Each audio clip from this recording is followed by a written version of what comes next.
craven, torn apart by the greedy, weakened and exposed, forever on the defense.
Welcome to Astalia, gentlemen.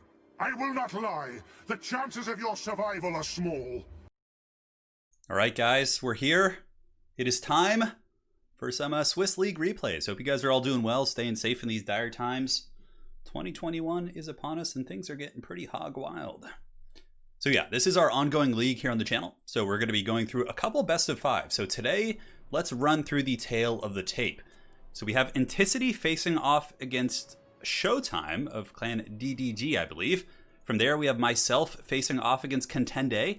We have Ulrich Rahl versus Tesla of Clan BBB. Should be quite a bit of fun. And then from there, depending on the time, how long it takes, we may do one more series, which would be Zyphos facing off against Wei. So these are all replays, and they're being done through the Swiss League, which is ongoing. And for anyone who's curious about the format, the Swiss League is basically an offline tournament. So each round is like a week or 2 weeks, depending on the holiday schedule. And then from there, you have to play your one round each week, basically, until you get, I think, 6 or 7 weeks. I think we're going 7 weeks because of how many people signed up. And after 7 weeks, there's, usually a clear-cut winner at that point. So that's how it goes. Yes, welcome. No, the guild code has been there. Yeah, it's been there. It's been there for some time. I have a couple. I've been really lazy with it. I mean, I have the Palpatine laugh. I have Karl Franz saying a couple things, but I really need to fine-tune that board. Yeah. Yeah, the Gelt campaign's pretty good. That was a fun one we did on the channel. I got to start another campaign here soon. But anyways, so we'll be jumping into the first match here in just a second. It's going to be Anticity facing off against Showtime. These guys are two folks who, as far as the Swiss League goes, are at the top of the bracket so far. I believe coming into this week, they were both undefeated with a 2-0 record or a 3-0 record. I can't quite remember how far we are. I'm losing track of what year it is, what time it is. You guys get the picture. But basically, these guys are both doing very, very well in the league. Hey, thank you for the donation, Sophie Shaw. Really appreciate that. I finally own Total War Warhammer. No more family sharing for me. There you go. That's what we're talking about. Join the Discord, join the party. We got a lot of great people who can teach you multiplayer.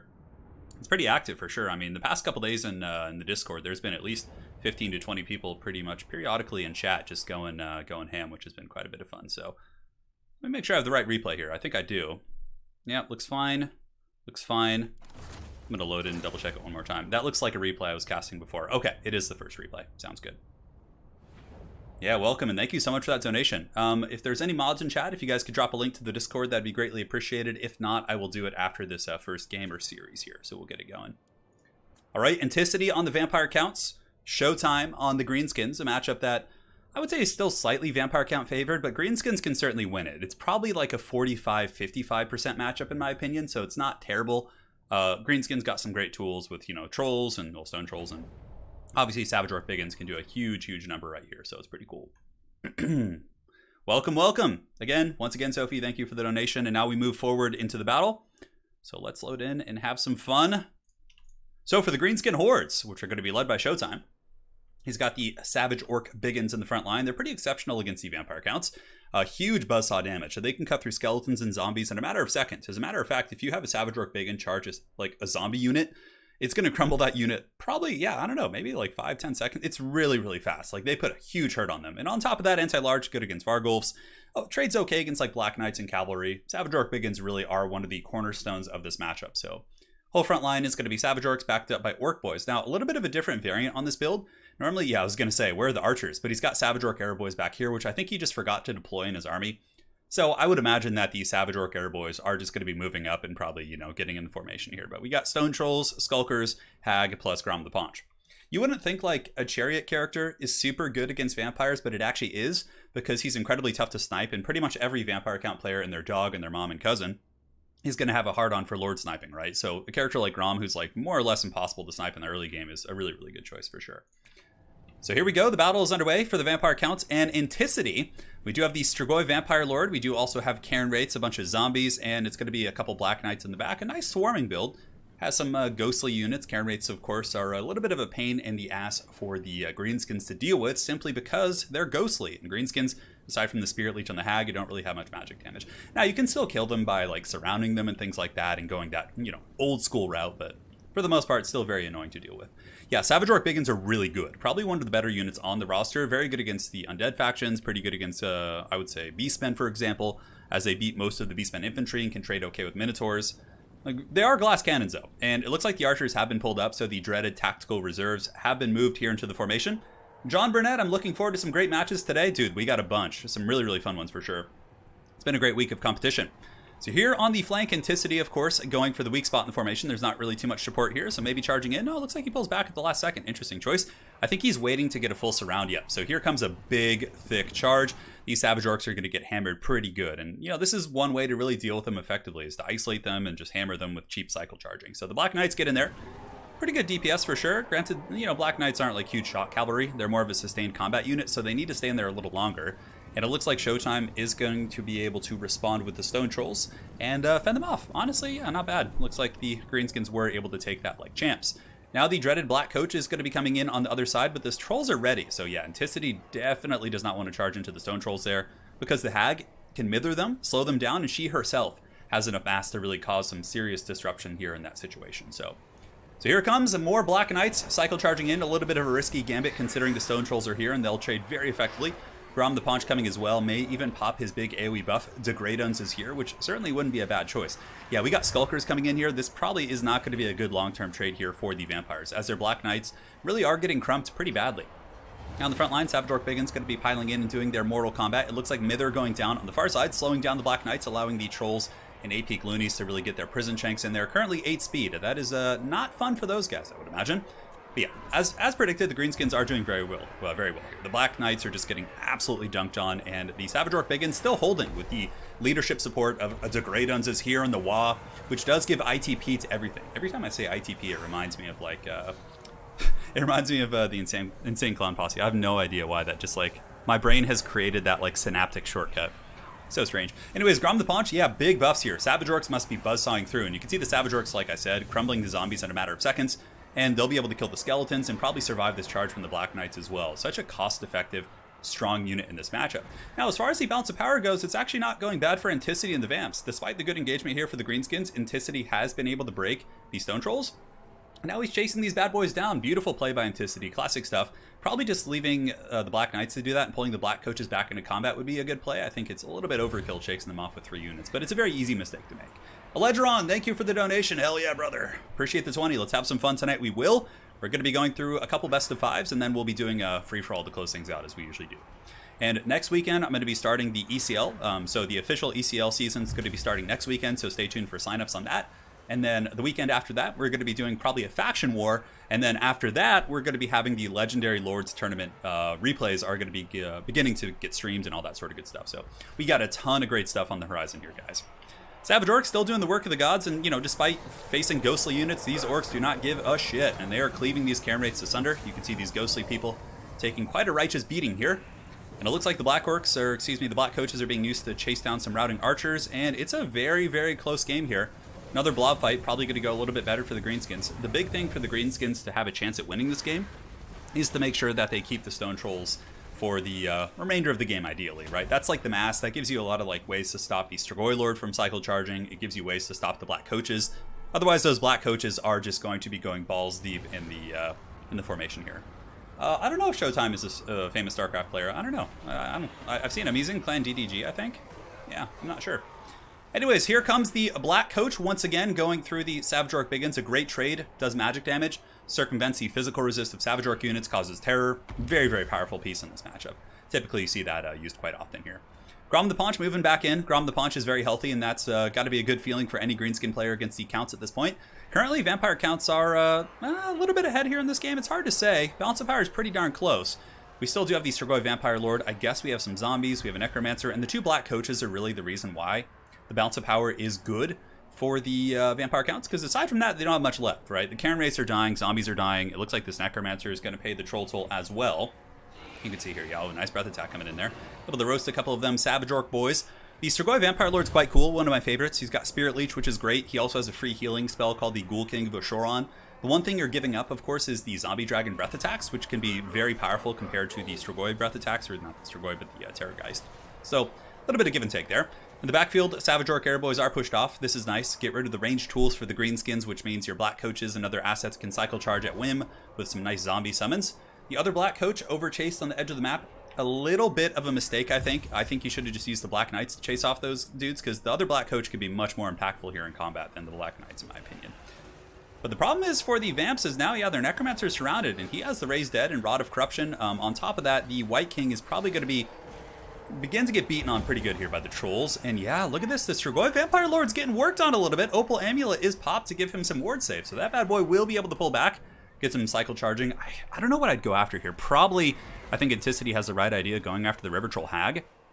Because the River Troll Hag, I mean, its leadership's pretty decent right now, but I guess, yeah, it's because getting some nice encouragement there. But yeah, going after the Hag could be a nice pick for sure. Getting rid of the mass to allow the Black Coaches to do their thing.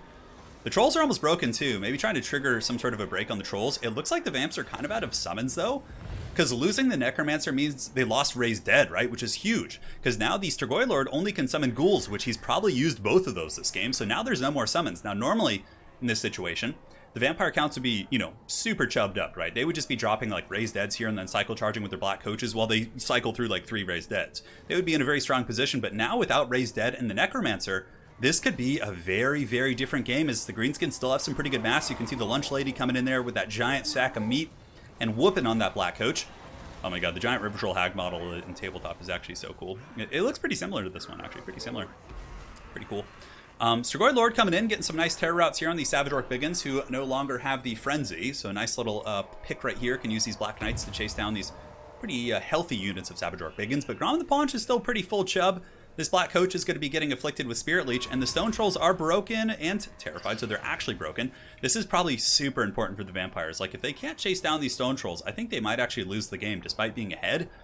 Yeah, and it looks like there's nothing to chase them down. Maybe the Strigoi Lord's going to come over here and chase them, but then, like, the problem with that is, if the Strigoi Lord can, you know, invest all this time in chasing down the stone trolls, it's kind of like a lose-lose situation.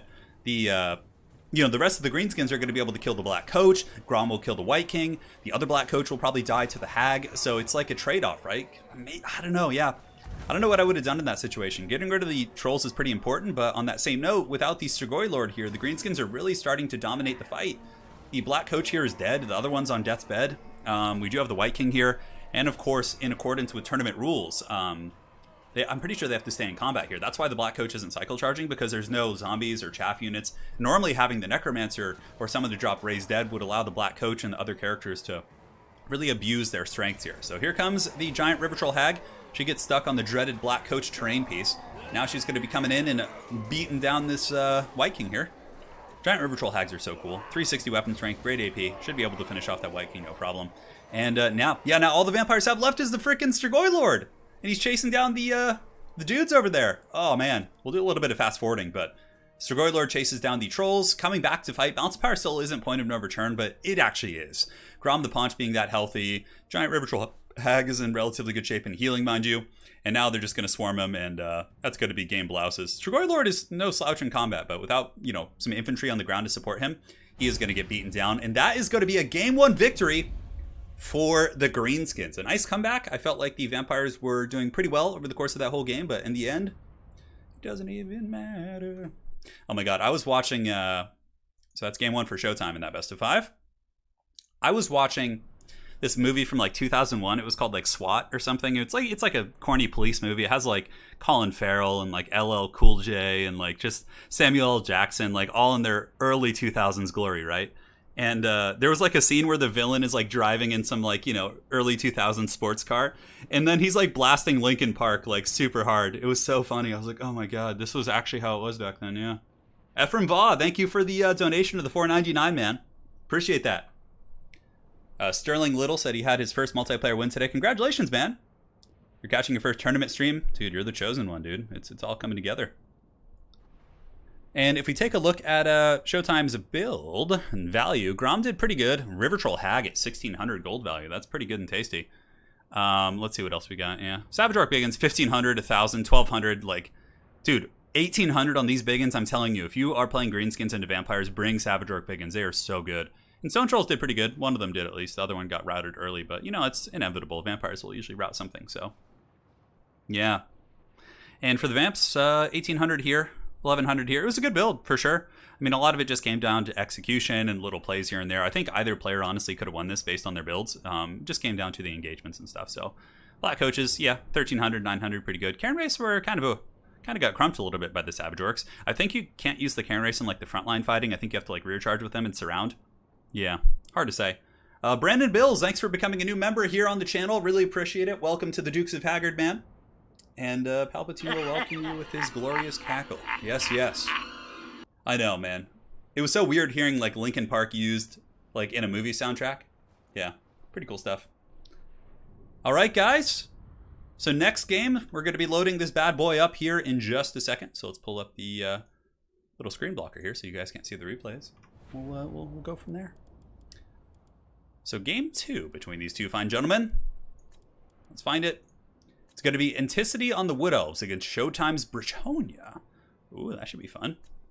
I know Anticity has been practicing his Wood Elves quite a bit lately. Quite scary, I'm sure. You're talking about Rambo? Oh yeah, the original Rambo movies are a lot of fun. Yeah. It's going way back in the day.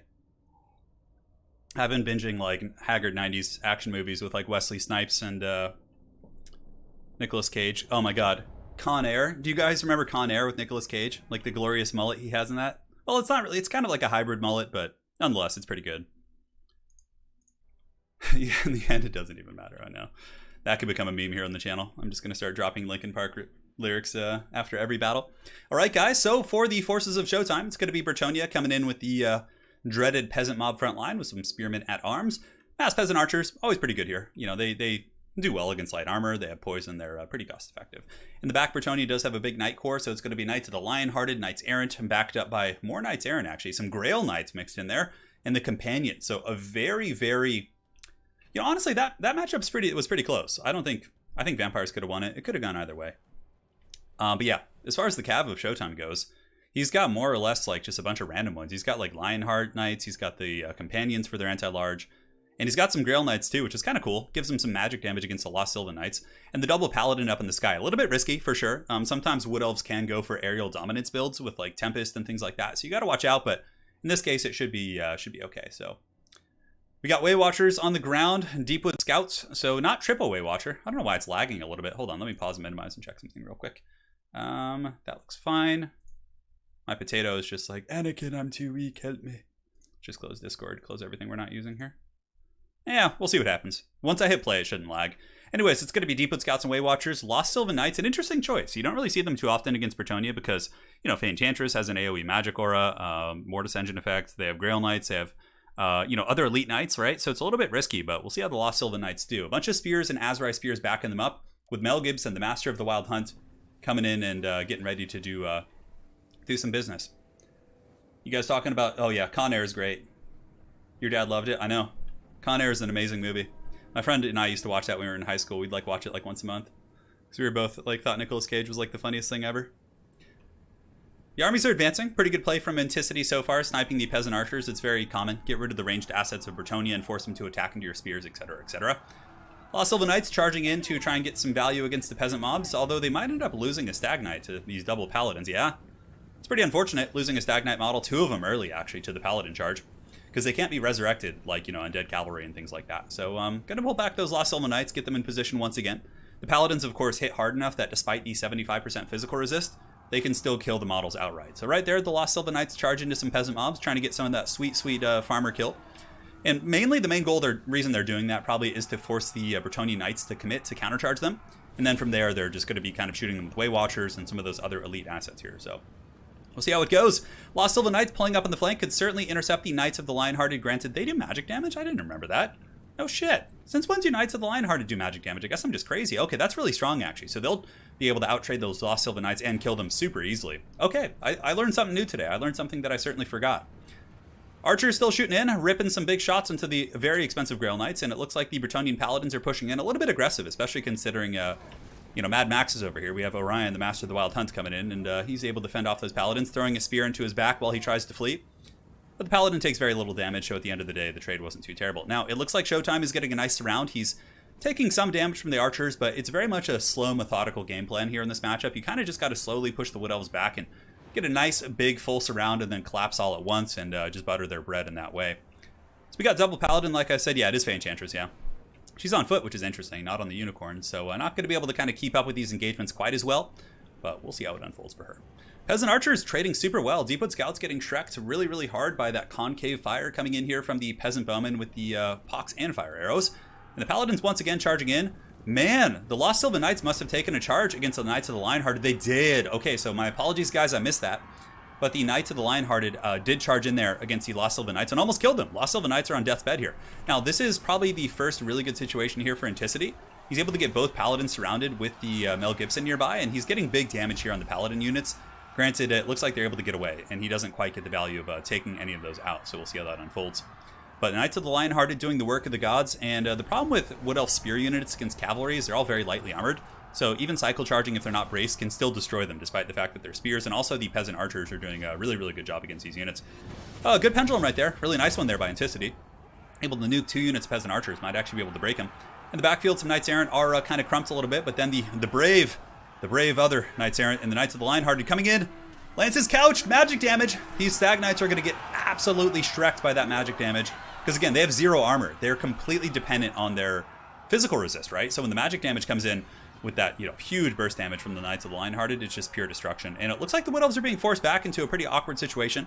Orion, obviously he could still carry at any point, but double Paladins will trade pretty well with him in the late game, as will a massive amount of Peasant Archers. So, yeah, I mean, I still think the Enchantress is better on Unicorn, just because she's so mobile, and she can outrun Orion on her Unicorn, so it's not really a problem in that respect. I see where you're going with it, though, but we will see.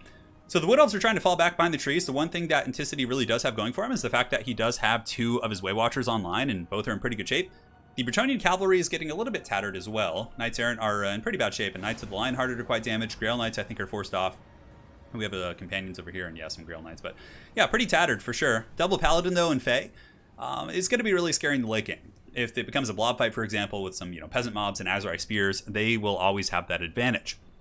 So it looks like some Azrai Spears doing pretty good here. Orion able to push through, leading a bastion of his angry women to do battle and karate chop these Bretonnian Cav. And now this could be a little bit of a disaster here for these peasant bowmen. Granted, I think the 2 Paladins could come in here. Fae Enchantress should also get in here and Mortis Engine down these Azrai Spears. Here comes the Paladins, backed up by the pitchforks and hoes of these peasant mobs. We'll see how this goes. Oh man, I love that song, Orion by Metallica. If you guys are looking for like a really cool instrumental by Metallica, just look up the song Orion. It's so freaking epic. Oh, I love that. And Welcome Home Sanitarium is another one that I really like that's kind of similar to that one. So one Paladin appears to get skewered by the mighty Orion, and suddenly it looks like Anticity might be in a position to stabilize his backfield after all that pressure, and the Lost Sylvan Knights are still going strong. They're about to fight the Companions, which they'll hold okay, but the Companions still have great bonus versus large, and you can see that the Lost Sylvan Knights probably will be breaking here. However, there are War Dancers with Azrai Spears back here, and they're going to be moving in to help clear up the Bretonnian Cavalry, and guys, it's looking like the Bretonnians might be in a little bit of trouble here as Anticity is able to finally stabilize his Way Watchers. There's no more forward pressure here from the forces of Bretonnia. You still got Fae Enchantress, but looking at the army here, I'm a little bit concerned that nothing's going to be able to kill Orion at this point. You know, you have a Paladin, you got some archers, but like he's full health, he's full chub. And yeah, Orion, the Horn of the Wild Hunt sounded once more in the deep. The Azrai are resurgent. They're going to be moving forward now. They're on the offensive. And the remainder of the Knights of Bretonnia, you can see here, Knights of the Lionhearted having a pretty bad time versus these angry ladies. Well, they are taking some arrow fire, and they're taking it like champs. And the Master of the Wild Hunt certainly inspiring them to greatness, I'm sure. And now the Fae Enchantress, regretting every decision she ever made to come to this battle, as the Demigod of the Hunt is going to be charging her down. And that is going to be a very, very scary fight for the Fae Enchantress, as she is put down there pretty good. It's only going to be a couple attacks, and she'll probably be down and out. Granted, there is a Paladin here. Maybe there could be some witchcraft. I'm trying to look at what Bretonnia has left. Okay, you know what? This is pretty substantial. The fact that there's, 5 Bretonnian archers, all of which are in decent shape, this could actually maybe turn around. No, looks like Fae Enchantress got skewered. Okay. I was going to say, if Fae Enchantress could have gotten away there, for example, and maybe the peasant archers could pick apart the Azrai Spears, you could grind it out, but no, it looks like he withdrew there when the Fae Enchantress died. Wow, that was a game. I actually thought that Bretonnia was in a pretty dominant position after some of those engagements, but Anticity did a good job, getting back and taking those beatings like a champ, and he's on the scoreboard here. Yeah. So we got 2,400 on Mel Gibson, Stag Knights 900, Way Watchers, of course, doing pretty well, 16 and 12 respectively. Pretty cool build. Yeah, pretty straightforward. Lost Sylvan Knights, yeah, I guess it's something that Bretonnia wouldn't expect. I mean, they have a lot of innate magic damage, but oftentimes in that matchup, you don't see Knights of the Lionhearted. You see just Knights of the Realm, but I think most Bretonnian players will probably start teching into Knights of the Lionhearted just to have, because they're so good, you might as well get the magic damage against Sylvan Knights, right? So that's that. That is that. I thought it could get turned around. Yeah, I honestly thought it could when I saw 5 Peasant Archers. The balance power wasn't that bad, but when I saw Fae Enchantress actually dying that quickly, it kind of, changed the tide of things. He left the game. It wasn't army losses. So the game could have kept going, but it probably was pointless, considering the Way Watchers were still around. But there were still 5 Peasant Archers shooting and a lot of chaff. Yeah. Something to consider. So, my friends, we move on to the next game here in a second. Knights of the Lionhearted, 2,051 value in that game there. Pretty good. Companions got crumped pretty good. I don't know how I feel about Companions here. I feel like just Knights of the Realm do better for the cost. I mean, I guess maybe if there's some trees, maybe you're expecting a Durthu type character, so it gives you some anti-large AP. Peasant Archers, yeah, as usual. Usually, more or less paying for themselves. It was a great game. Well played. Andrew King, you deserve a Total War Warhammer 2 version of a Golf Masters green jacket. Dude, I would take that for sure. Just Happy Gilmore. I remember that. Yeah. That's the first time I discovered about those jackets. Yeah, Orion's a raid boss for sure. He is indeed. So that is game 2 in this best of 5 series. We got a match on our hands, my friends. Now we're going to be loading into the next game here in just a minute after I have a sip of my Earl Grey tea.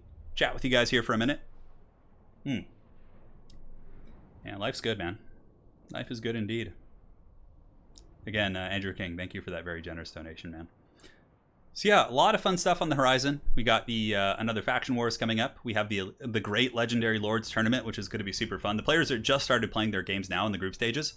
So as soon as I get replays from each of those respective group stages, I'll go through and cast all of those for you guys. Currently, there's 17 groups. It's pretty crazy because there's 68 Legendary Lords in the game, I think. Yeah, in total, 68. So we have a player on every single Legendary Lord, and they're split into 17 groups of 4, and the top 2 players from each group will be advancing on, which would be cool. Which will be cool. Yeah, when a Waywatcher volley accrues 800 gold value from your companions, it feels pretty bad. Yeah. Codil? I mean, you can't use Codil in multiplayer. It's a campaign-only unit, Jennings, but I think he's really fun. I played a Drika head-to-head campaign, and he was a gangster, so, you know, I enjoyed it. It was fun. Codil's a cool character. He'd be really strong in multiplayer. He has that one ability that's super OP. It's like a Liber Bubonicus, but also sets their Vigor to 0, which is really broken. What are some good matchups for Krokar? Ooh, Lizardmen is probably my worst faction. Lizardmen and Dark Elves, I more or less know every other faction okay, but Lizardmen and Dark Elves are my weakest. Krokar, where would he be good? You can bring, like, Krokar against probably, I don't know. You can bring Foot Krokar against, like, Beastmen and shit, you know? Like, to fight Minotaurs and stuff. I'm trying to think. Yeah, hard to say. Yeah, the World Championship will be starting in February, so you guys will be seeing games mid-Feb, probably from that. So that should be fun. All right, next game coming up here in just a second. Let's get this party started. So game 3 is going to be Anticity on his dreaded Vampire Coast against Showtime on the Empire. Oh, that's interesting. Empire, of course, I think has a slight advantage here, but it is Anticity on Coast, who's very confident. Probably in this matchup, I would assume. It's going to be on the Central Chaos Wastes, Showtime with Marcus Wolfheart facing off against Count Noctilus. Yes, yes. Krokar against Norska? Yeah, that's not bad. Rubber Duck of War knows what's up. He is a wise man. Wise beyond his years. All right, let's load in here. Get this battle. Get it going. I feel like Tomb Kings are probably one of the most balanced factions in the game. And what's really cool is if you're a newer player who wants to get into it and you want to, like, you don't want to mess with all these DLCs and deciding which ones to get. You just buy Tomb Kings and you get everything in one. Same with them and Vampire Coast. And honestly, they're both really good competitive factions, so, you know. Are you playing anyone? No, I'm just hosting and casting that one. No, I wanted to give other people the opportunity to play. I didn't want to take a spot. So, here it is. Ya boy Anticity. He's going to have a front line of bombers and deckhand mobs. Pretty standard. You know, bombers, wreck, flagellant, Sigmar Suns, spearmen, state troops in general. And if they go with great swords, they just get pounded by handgunners. So really, really strong front line. It's got Count Noctilus, and to deal with the ranged and cavalry, he's got triple deck gunner. This is very much an Anticity build. And then on the flanks, he's got double Sirens. Sirens are actually pretty tough to get rid of if you don't have like a Volkmar or a character like that. So I love it, man. Cool build. A nice build indeed. However, the deployment here for Showtime is super clever. Because normally, you know, deck gunners could advance and start blasting you. But the bows can shoot up and over line of sight, whereas the guns can't. So he's taken refuge here on the corner of this little hill. He's got a Hellstorm rocket battery, triple Huntsman, and then the rest of the army's like Flagellant, Spearmen, kind of basic state troops with some Empire Knights in the back supporting. Marcus Wolfheart up on the ground here. High ground shooting. We got Gotrek and a Bright Wizard with Burning Head as well. Man, oh man, I am so excited to see a Hellstorm rocket battery in a competitive tournament game. My pickle has been tickled. That's what I was trying to say. I'm sorry, I was struggling. My brain doesn't really turn on until like 4 or 5 p.m. and right now it's like 3 o'clock. That's why whenever I play a tournament game like before like 2 o'clock, 3 p.m., I more or less really struggle or lose. And then if I play at night, I'm like probably have like an 80 or 90% win rate. Yeah, it's just it's the way of things, man. It's the way of things. Got to get that focus.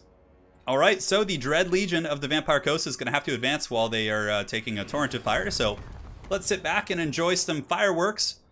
So far, it's doing great damage. The regular Hellstorm rocket battery has way more ammo than the Sunmaker, which makes it, I don't know, I actually honestly think the regular ones are just better. And it's getting some good work in there, man. It looks like Marcus Wolfheart going to be dropping some sort of a focus shot here onto Count Noctilus. It's a hard knock life for me. Oh, it looks like he canceled the shot. That's a shame. He probably saw Anticity juking. Anticity grabbed Count Noctilus and started running back and forth, so I think he kind of abandoned ship right there. Now, this deployment is so good.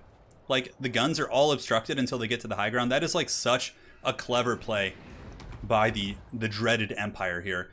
And you can see the Hellstorm is doing a good job on both handgunners, certainly not bad. Now, on the flank here, we do have Sirens getting ready to pressure in.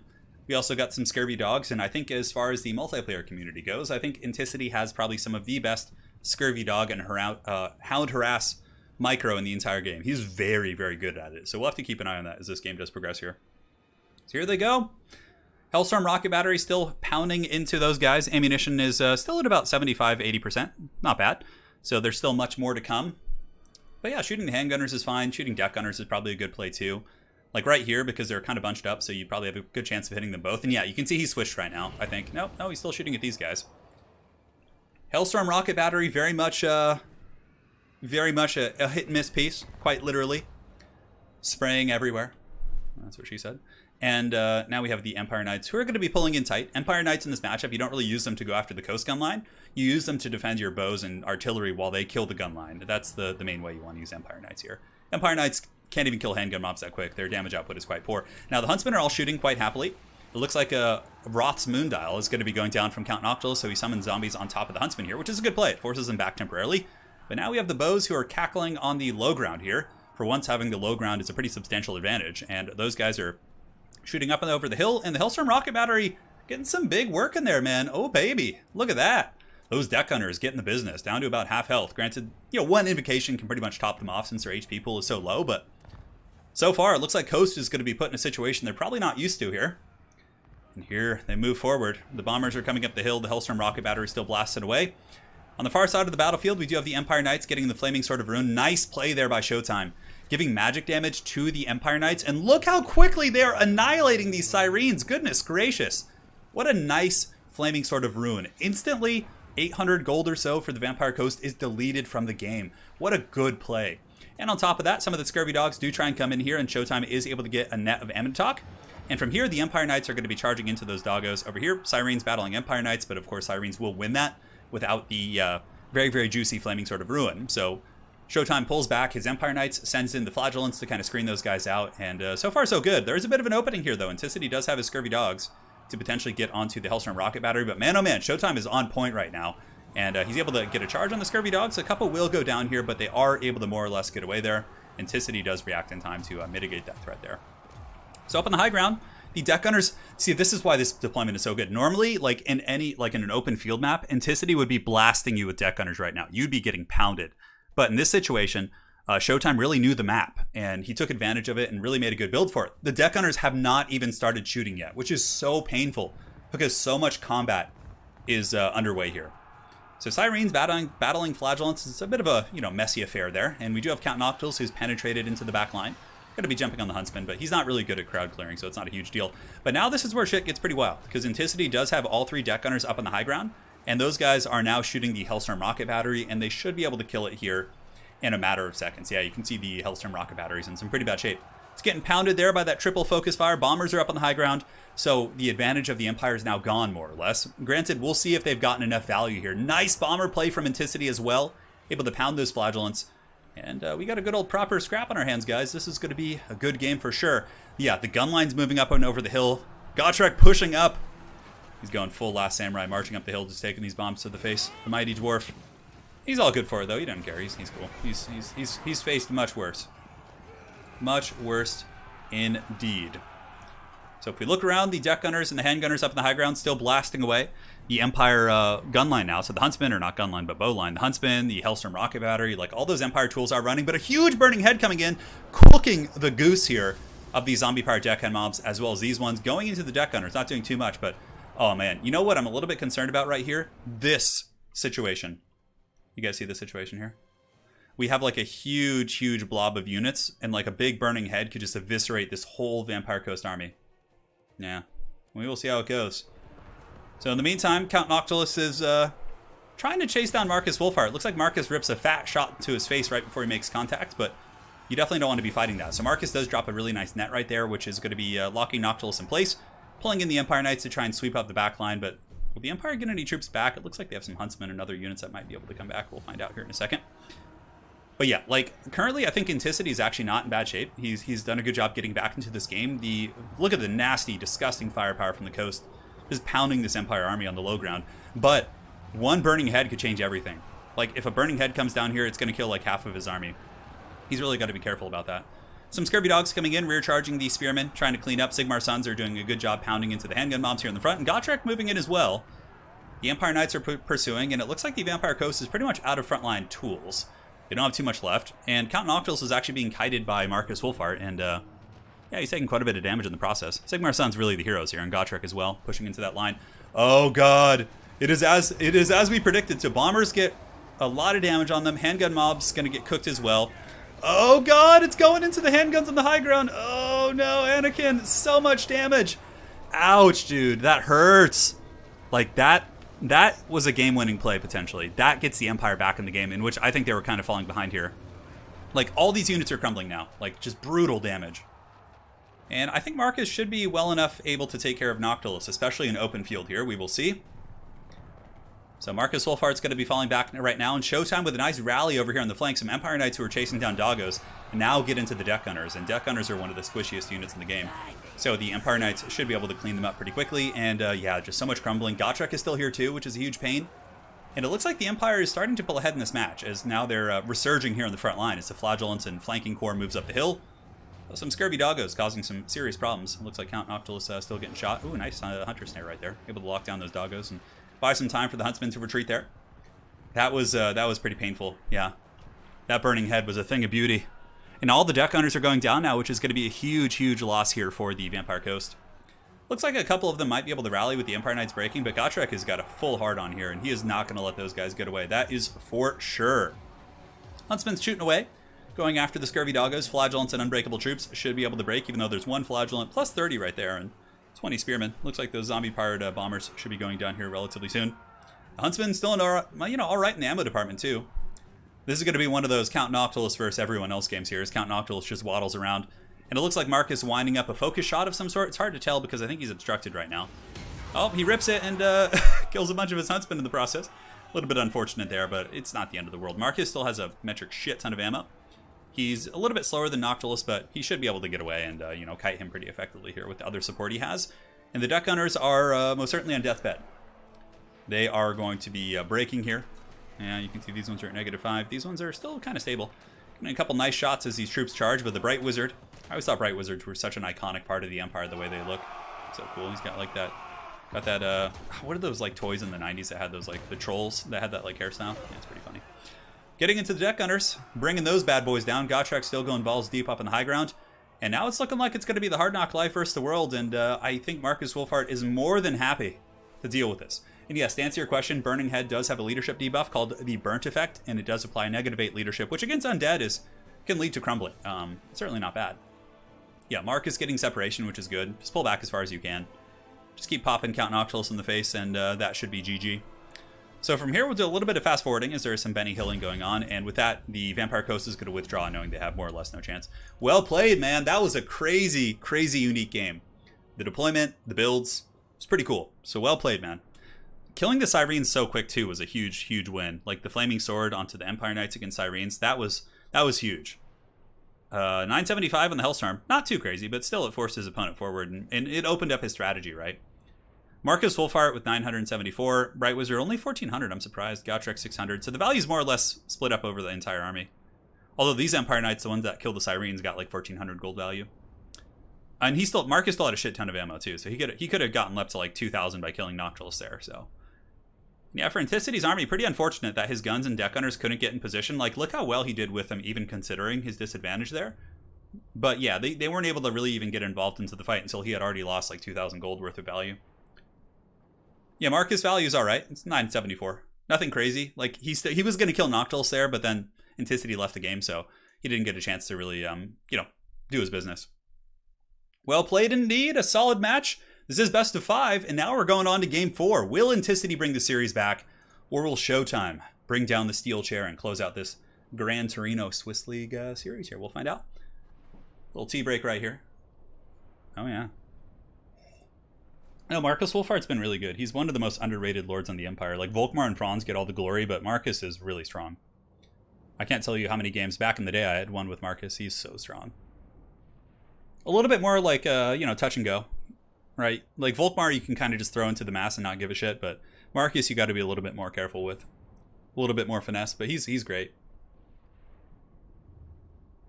Would it be legal for Anticity to position all... Yeah, he could have walked around the wall. He could have, yeah. So Anticity could have taken the slow approach and gone all the way around. But he would have been taking bow fire and Hellstorm fire the entire time. So I think he was just trying to take the most direct route to minimize his fire there. My favorite Chaos God, Nurgle, for sure. I played Death Guard in Tabletop. Just finished painting a really awesome Plague Marine last night. So, yeah, definitely Death Guard. I mean, in Fantasy, it's... In 40k, it's Nurgle. I don't know, in Fantasy. Definitely. I'm not that into Slaanesh. Granted, I think Sigvald's really fun to play with. Khorne, I always felt like Khorne was a little bit one-dimensional. I mean, all the Chaos Gods are one-dimensional in their own way, but... Yeah, I mean, I guess Nurgle is too. Nurgle's just slow and tanky. Like, I don't like the fact that Khorne doesn't use any magic. Like, so I like that Nurgle has, like, cool, like, creepy magic, and, you know, all the other gods do too. That's my problem with playing Khorne armies. Granted, I do have a ton of... I like playing Khorne in 40k. I have 20 Khorne Berserkers painted up, and I use them in Agents of Bile to get a really good army with them. Yeah, it's fun. Hey, Rubber Duck of War, take care, man. If you guys haven't seen Rubber Duck of War's channel, check him out. He's an amazing caster and a really good lad as well. So head on over. Rubber Duck, if you want to drop a link, feel free to, man. Yeah, it was a really... That's another level of competitive play, is having knowledge of all the maps. Like, knowing the maps, knowing the terrain, knowing which side you're starting on depending on your lobby position, that is a really big edge to have. Because building around maps is a huge factor as well. And I think Showtime really showed us that there. Because in an open field battle, I'm pretty sure Showtime's army would have gotten stomped. But he was able to do really well there, considering, and, you know, play to the map, which was cool. Game 4, let's do it. My Berserkers aren't, my Khorne Berserkers, though, aren't the old ones. I bought the Age of Sigmar Blood Warriors, and I kit bashed them into Khorne Berserkers. So they have, like, packs on and 40k shoulder pads, and they have chainswords. But they have, like, the bodies of you know, the Blood Warriors. All right. Let's get in to Game 4. It's going to be Anticity on Lizardmen against Showtime on Wood Elves. All right, fun matchup. Let's do it. Oh, yeah, man. Yeah, focus shot is really clunky, but it's super fun when you pull it off. Your friends haven't stopped making fun of you because of the global pandemic because I'm a no Nurgle player. Yeah, no, it's a common joke for sure. No, it's that map's fine. It's not that unbalanced because you have to, like, kind of move up to get to that position a little bit. Yeah, so it's not that bad in my opinion. All right, so let's load into the next game. It's going to be Anticity on the Lizardmen facing off against Showtime and his Wood Elves. So I actually think this is one matchup that isn't bad for the Lizard people. Yeah, I think they can do pretty well here. I'm very pumped for the new Death Guard stuff. Yeah, I've been waiting for my new codex, just kind of painting a couple Plague Marines a week and just waiting, man. So for the forces of the hardwood, it looks like it's going to be a very wide build, which is the way to go. Going elite against Wood Elf or against Lizardmen gets you dunked on pretty bad because their skinks poke you down, their solar engines poke you, and you pretty much just lose, which feels really, really bad. Freddy Knight, how do you improve your micro? Honestly, I would just say getting repetitions in. Find a player who's a little bit better than you, play with them. Don't try not to get frustrated. You know, talk about, you know, what worked, what didn't work after the game. Get some critical feedback. That'd be my 2 cents. That's what I do. Whenever I feel rusty or like I'm a little bit out of practice in like tournament play, I just go find Felcon. I'm like, all right, Felcon, I need you to beat me up for a couple games so I can like get my sharpness back. Let's do it. Yeah. So for Showtime's army, he's got Eternal Guard in the front. A very interesting choice of Wildwood Rangers. Now, I theoretically, these guys are pretty damn bad against the Lizards because of the Skink Focus Fire and Solar Engines, but they really dominate Saurus in combat. So if they can get in without taking that poke, they can actually do pretty well. I've seen this in a couple of replays recently, and yeah, they can surprise you. Glade Guard in the back into the sunset. We got Drika. We do also have a Spellsinger, so no Mel Gibson. And on the flanks, we got Wild Riders on both sides for Showtime, and yeah, Glade Riders with Spears. Andrea, thank you for the donation. Just came to say that your videos have been some of the best things in these dreaded times. Thank you, man. Really appreciate the $5, and got you covered, man. I'm not going anywhere. I'll keep it going. I was wondering, do you only stream on YouTube? Yes, correct. Chris Goddard. I do not stream on Twitch. I do have a special spot in my heart for YouTube. You know, I'm gonna be staying here, so don't you guys worry. I probably will not be streaming on Twitch unless it's on somebody else's channel or like Total War Official or something. And now for Anticity's build, we have Saurus. We got Skink Cohorts, which are always quite good. Like Skink Cohort volleys can really decimate the Wildwood Rangers. Chameleon Skinks, the only thing that's a little bit different about his build is he only went with 1 Solar Engine. The very meta way to do it is 2, but, you know, 1 can do the trick. And he's got Lord Mazdamundi, Big Chungus as well, with Nets of Amachok and some healing. Another good way to improve your micros to play against the AI Wood Elves in custom battles. Yeah, or trying to invade one of their forests in the campaign. Oh my god, where they have like 10 Way Watchers. Yeah. Empire is a good beginner faction. Granted, they're a little bit...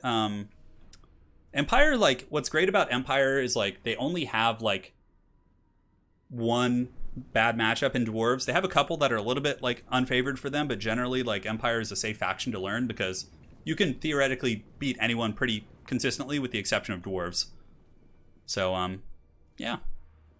That is that. I always like Empire for beginners. I think, like, if you're someone who has pretty poor micro and you're, like, really new to the game, like, learning Chaos and Norska can be really good, too, because you just get, like, infantry walls with some monsters and move forward, and you just engage your infantry in the front line and then use your, you know, pendulum effects and things like that to fight. So Chaos Norska can be good if you have, like, really poor micro and just want to, like, learn the basics of things. But if you have more RTS experience and you think you could handle microing Empire Cav and things like that, then yeah, Empire's pretty good. So here, Glade Riders with Spears charging into the Chameleon Skinks. Very cost effective here for showtime. Pretty unfortunate here for the little chameleons. Granted, those little bastards are tough, and Anticity is pretty quick to respond. He's got double skink cohort, and those little skinks are going to be unleashing an unholy hell of javelins here into these Glade Riders in just a moment. But I would still say that's a good trade there for the hard wood, as the Glade Riders with Spears going to be getting peppered by a lot of fire. Freddy Knight, thanks for the streams, man. You're the best. Hey, right back at you, dude. Really appreciate that donation. Freddy is my mom's brother's name, and Freddy is a badass. He is a cool guy, so I would imagine you are too. Thank you. Appreciate that donation. So, here you can see the Solar Engine is being forced back, which is a little bit unfortunate. There's no frontline buffering. It looks like Anticity is being forced back by the Wildwood Rangers, and yeah, see, this is a little bit of a tough situation, right? Because normally you want your skinks and your cohorts poking the advancing Wood Elf infantry while your Solar Engines are, like, shooting them, and in this situation, this really hurts to be running with the Solar Engine. Andrea, thank you for another donation. Happy birthday. It's not my birthday, but I'll take it. And here on the flank, we have another similar engagement. The Glade Riders of Showtime and the Wild Riders are able to get on top of the skink cohorts and start to break these guys up. And I really think you got to keep your army centralized, because let's go ahead and take a big macro view. A lot of the Lizardmen army is positioned over here, right? Their spears are all, like, in the Shadow Realm for some reason, just running from the Wildwood Rangers, which is leaving the Solar Engine to just get kind of massacred by this bowfire. Mazdamundi with a nice potential banishment going down. It kind of drifts the wrong way. It doesn't really do too well for him there, but yeah, losing the Solar Engine here really sucks. And also on top of that, Anticity does have a couple forces isolated over here, which means all these skinks, including the Chief, is 100% going to get massacred by the skink cohort, as well as the by the Wild Riders. Yeah, Tomb Kings is another really good faction as well. I think they're a great one for beginners. They're, you know, unbreakable. You can go monster mash, you can go range. They have really dynamic gameplay.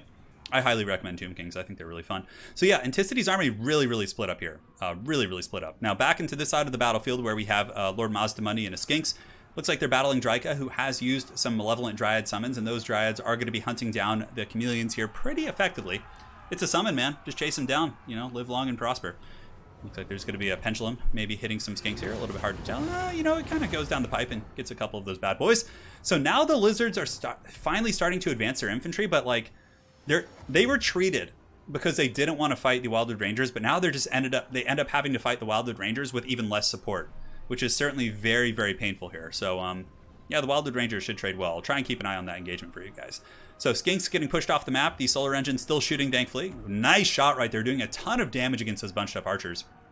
But Draika's putting the branch beat down here on the old Skink Chief. We will see how that goes. Hey, and thank you guys for the donations. I'll get to those after the game is over. Wildwood Rangers here, about to pile in, and I would imagine start fighting the Saurus. On the other side of the battlefield, just like we anticipated, it looks like he just ignored the Skink Chief and decided to pull over here, but yeah, here comes the fighting, so let's keep an eye on this. Here they come. Wildwood Rangers 75 models against 75 on Saurus. Some nice damage from the Saurus on impact, but you can see the overall trade is going to be much better for the Wildwood Rangers. Their stats are much better, 48-36 compared to 31-36. They do have, you know, good AP, but ultimately, yeah, it seems like it's going very well for the Wildwood Rangers here. Same here, especially against Spears. Pendulum coming down from Draika, able to really make that fight even more one-sided. And here we have the Wildwood Rangers with 69 models. Oh yeah, dude, that's what's up. And they're getting down and chopping up those Saurus warriors with the spears pretty well indeed. Legion of Chaqua trying to chase down the archers. They're not Way Watchers, so they're not going to be as effective at moving and shooting, but they're able to outmaneuver the spears. And the Wood Elves coming in with a huge Cav core. So this core of Cav was able to crump pretty much these skirmishers and cheap units for the Wood Elves, and now, or excuse me, for the Lizards. And now they're going to be moving around the flank and probably preparing to butter the bread of this force. But oh, this is a nice play here from Inticity. He gets a net, locking down all 3 units, and it looks like a Ruination and a Banishment maybe going down. It's hard to tell, yeah? That was like a really shitty Ruination. Very unfortunate. Like, none of them went through the mass of the formation. Although the Banishment here could do better. Yeah, nice Banishment. That was good. That's doing some solid damage to those units, rotating right through the center mass. If that Ruination had been a little bit better, it could have been pretty catastrophic. All 3 Wood Elf Archers, the Starfire Shafts, and the Halfgang Tips are teeing off into the Solar Engine here. Wildwood Rangers winning pretty much all their trades against the Lizard Infantry, and now we even have a couple more Archers rotating around the battlefield here. And those guys are going to be moving in to kind of give the death blow to this Lizard army, as I just don't think that Anticity's army has the steam to win this. There's no way they could deal with all the Wildwood Rangers with what I see. I think just a little bit of a misplay, maybe pulling his army back and not taking the initial fights while he had skink support. I think the cohorts needed to be more centralized to get the volleys onto the advancing Wildwood Rangers and really just punish them in that way, right? The Banishment did good, but the Ruination of Cities, a little bit of a limp noodle here. And that's going to be GG. So with that, Showtime is going to be winning the series 3-1. Certainly a very solid performance. And I'm sure these guys will be potentially meeting later on in the tournament, because both of them have been doing very, very well. That is going to be a 3-1 victory. Very well played. Let's take a look at the scorecards here. Archers, yeah, 200.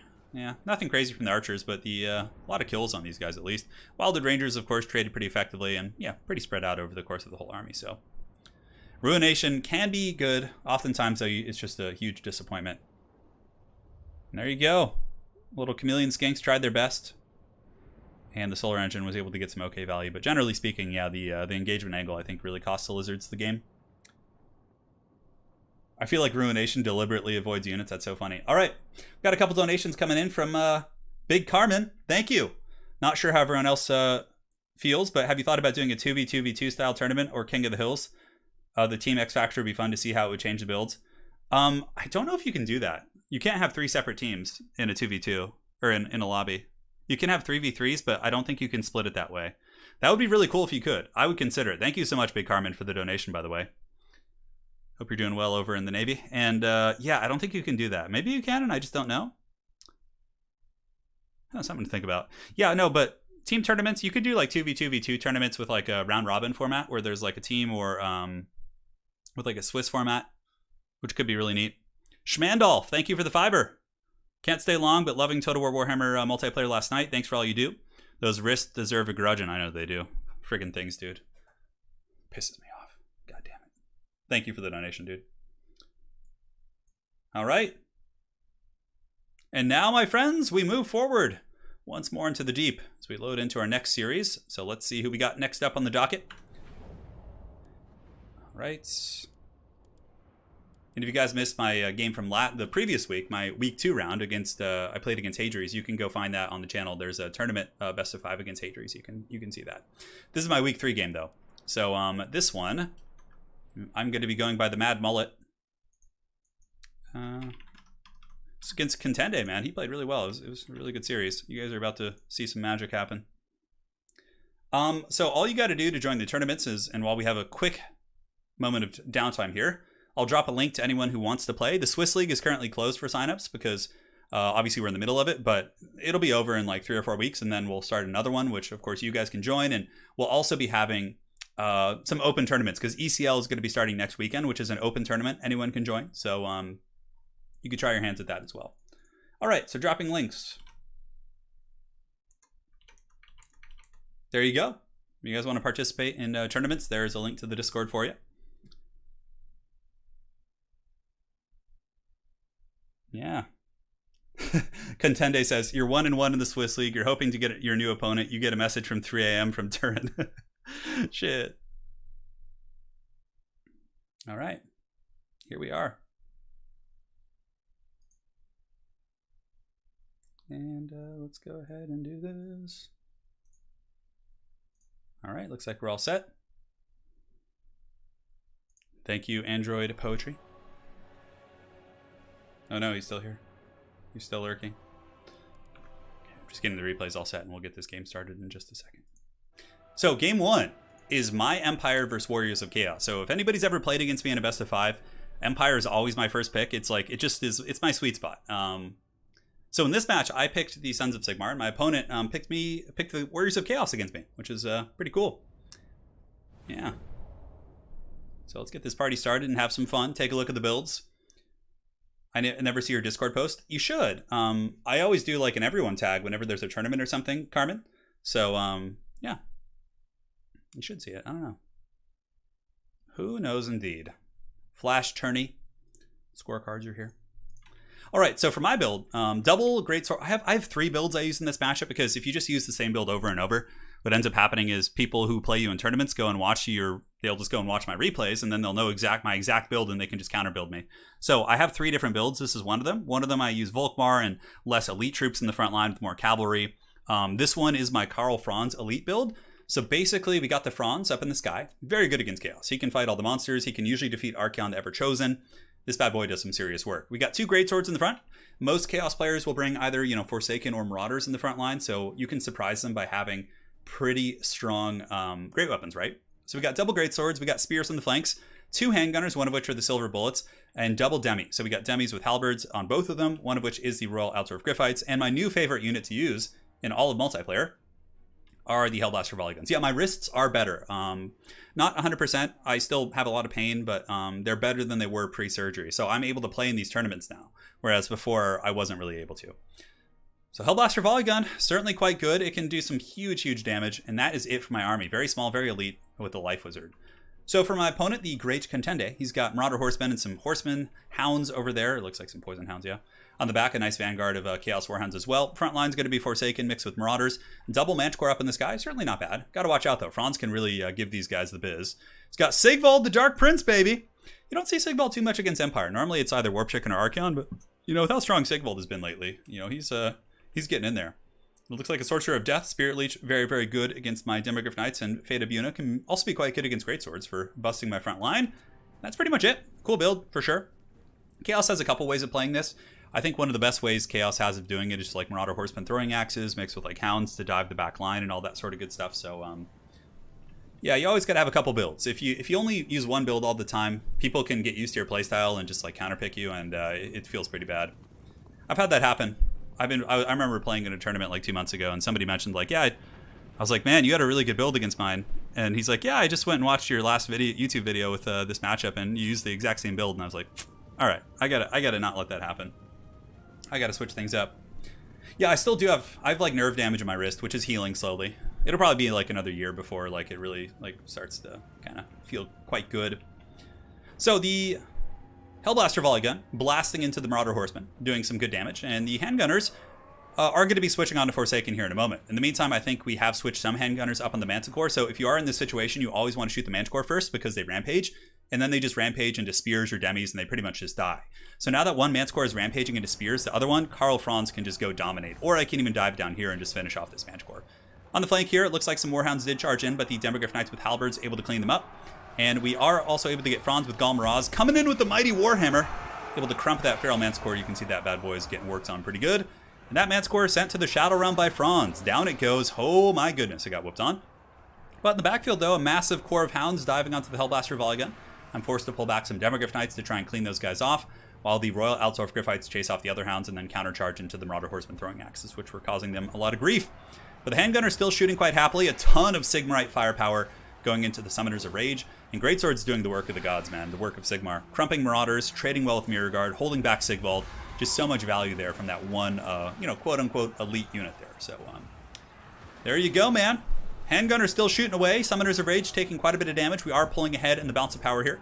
Demogryph Knights afflicted by the dreaded Fate of Buna. Now, normally you want to use Spirit Leech on demis because it's actually a little bit more cost-effective in terms of Winds of Magic than using a Fate of Buna, because they have a relatively low model count compared to something. Because Buna does damage to like large model count units, but Spirit Leech is better against lower model count units. So it's been, in my experience, perhaps anecdotal, that using the Spirit Leech on demis is much more cost-effective, because then you have like more wins to do other things too. And here comes Spirit Leech as well. Pretty good stuff. So Hellblaster volley gun shooting into the Hounds, and it looks like some Spearmen moving into the flank to screen those guys out. Franz is kind of looking for blood right now. I do see that the Chaos Sorcerer of Death is nearby, and The Demis with halberds going to be rushing in to reinforce the great swords, and they're going to be getting their anti-large here into the big dragon ogres, bringing those bad boys down. And you can see the handgunner fire still just pelting into them, doing so much work, while Franz, the Emperor, going to be pushing in. Now, Sigvald is still a problem. Sigvald moving back here, going after the Hellblaster volley gun, should be able to shut that down. And Demis certainly cannot deal with Sigvald. Volkmar even struggles to kill Sigvald. I don't know how Volkmar would actually do. I feel like Sigvald could out-heal his DPS, but Franz able to push back those monsters, and from here, that's going to open up a lot of pressure from the Demis to start cycle charging into infantry units and places like that are a little bit of a problem. But the most important thing is the fact that both handgunners are still online. This one's in pretty good shape here, shooting into the Marauder Horsemen. Demis charging in to try and help out these poor spearmen, and we do get a decent charge into the back. I think that's a regrowth right there, so pretty good considering we have 15 of 24. That's going to keep those Demis going pretty strong. Franz able to hunt down the Death Wizard in the back, so the Chaos Sorcerer going to be getting hunted down by the Franz. Franz just sounds like some like I don't know, like 1970s Grease Lightning name or something. A little bit unfortunate for the poor Jade Wizard here. Probably going to be ripped to shreds by a bunch of mutated Forsaken here. Certainly quite good at killing casters with their high DPS. But at this point, Franz and Demis are in good shape. Handgunners are finally getting compromised, so one of them going to be getting hunted by Marauders. But the brave Royal Altdorf Griffites will move in, terror-routing off the Warhounds, and probably going to be potentially terror-routing off those Chaos Marauders here in a second as another unit of Demis comes in. I think Demogryphs are like one of my favorite units in the game. They're so damn cool.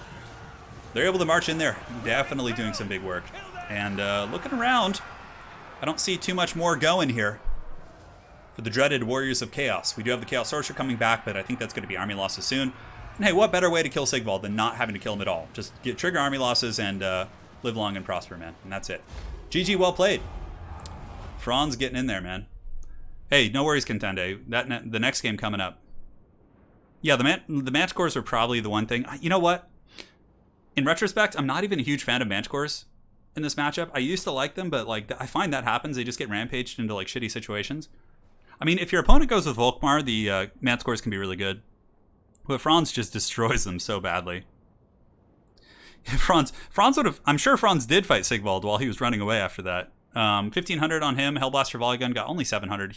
Contende did a good job shutting down the Hellblaster. Demis, 1,300 and 1,200 here.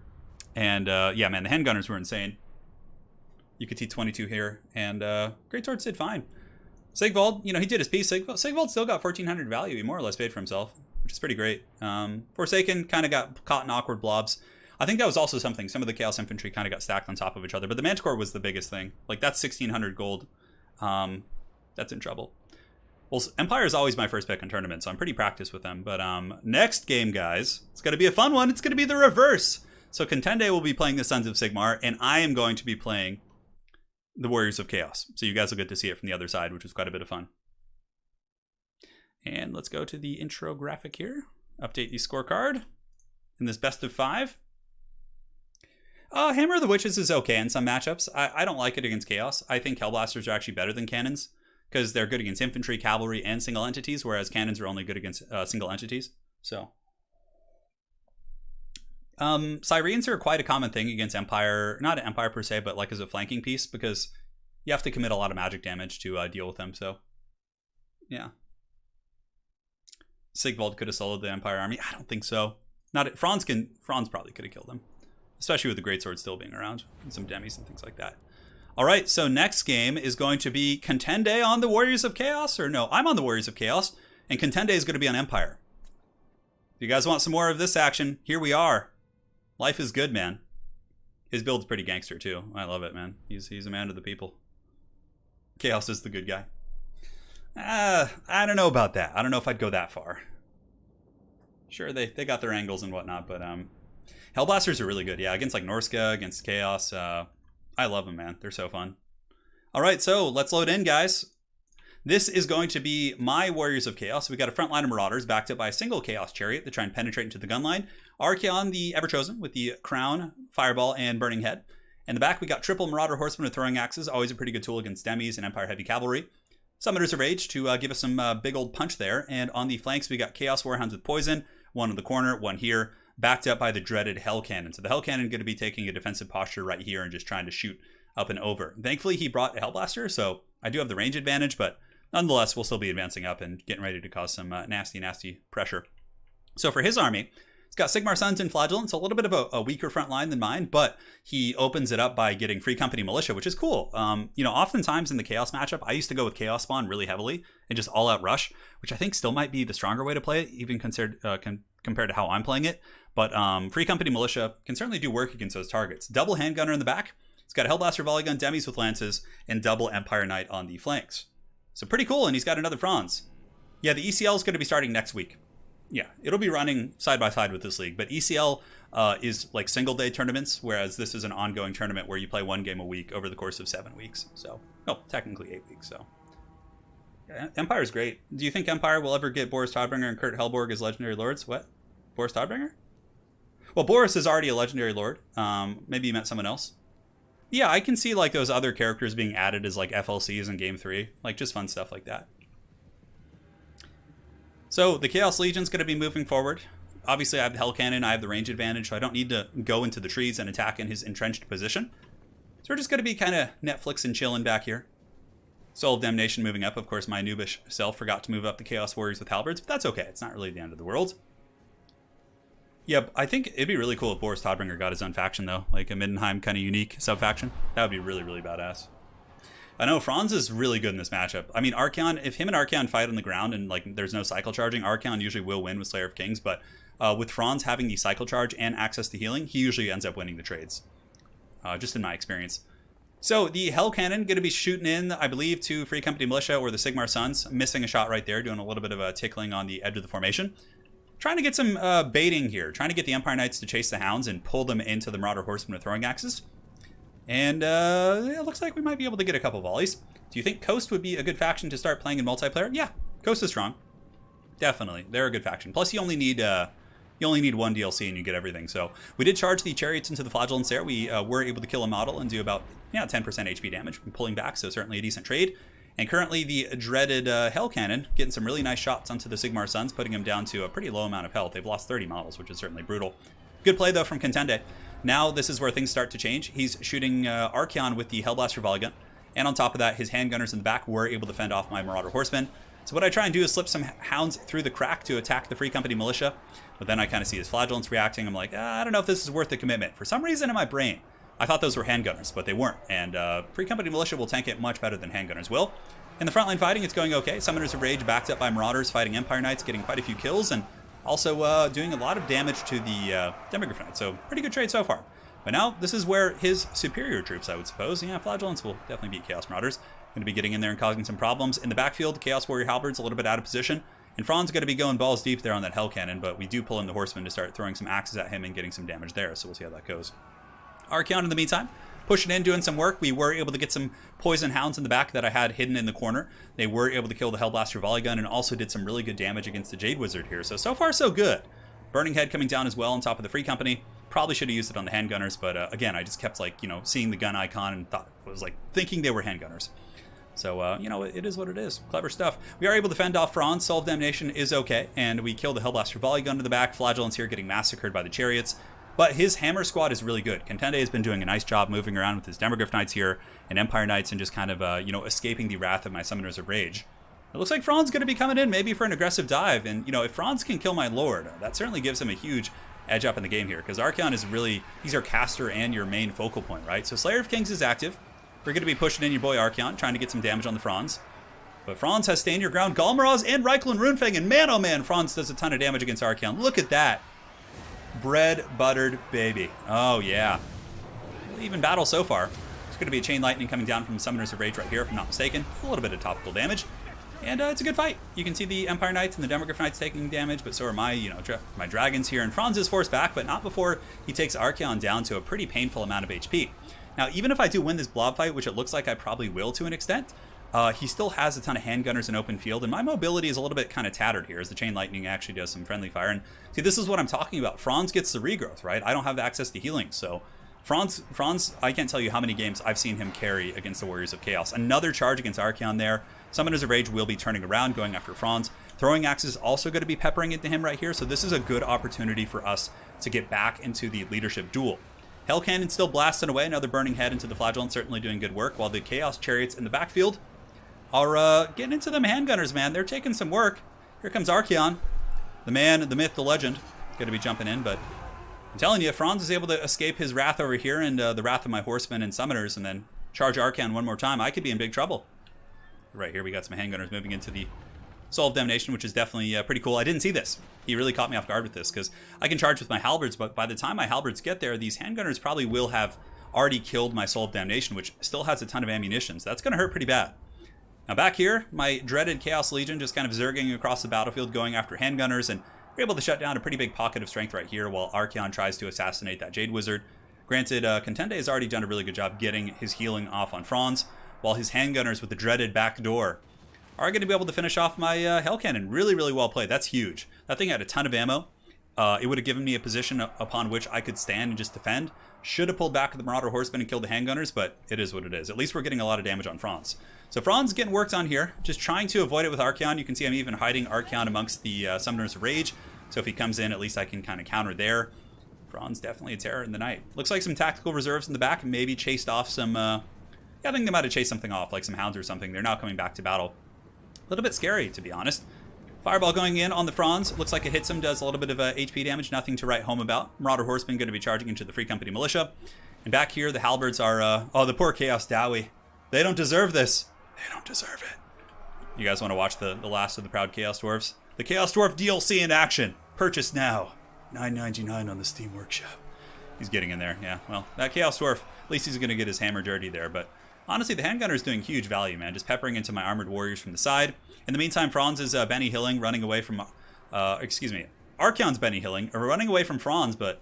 Contende is, he's out for blood, man. Although we finally kind of pull ahead in the leadership department. Balance of power is a little bit chaos favored here, but the Demogryph Knights plus the Empire Knights and the Jade Wizard, excuse me, huge hiccup there, are going to be coming in. And you know what? If he can kill my Summoners of Rage, I'm kind of out of mass, right? Like, he'll have the big mass advantage, and I'm not going to be able to fight these big fights anymore, especially with Archaon being as beat up as he is. So we try and rip a couple shots in there, but the Empire Knights countercharge us, forcing our horsemen back. And now I'm like, oh god, Archaon's very, very isolated, and we're falling behind on the Bounce of Power. I actually felt pretty comfortable there, but with the Hell Cannon dying and the handgunners being free range back here, and also the leaving of the Chaos Marauders, a little bit haggard there, but it's okay. They're going to be going after the handguns eventually. But Archie's on the run, man. He is not having a good time in this situation. So in order to remedy this, I'll be sacrificing some Marauder Horsemen with a standard die. Horsemen getting some good work into the demis. You can see they're quite low. Archie's going to be fighting the good fight. Here it comes. Standard die, Slayer of Kings, and he should be able to get that Jade Wizard, or at least do some decent damage to him. We'll go ahead and find out in a second. Looks like we got this round. Demogryph Knights are wavering. Archaon, does he get the hit? It looks like that Jade Wizard able to juke and dodge his attacks. The last Chaos Chariot here is shaken, being finished off by the Empire Knights, and we do get the Jade Wizard, which is nice. Balance Power kind of creeps back towards the middle a little bit. Definitely need to finish off all of his guns. I believe he has some handgunners back here as well, so the handgunners really are proving to be the MVPs here in this game. Incredibly solid stuff. So here comes the Marauder Horsemen with throwing axes, jumping onto the Free Company Militia.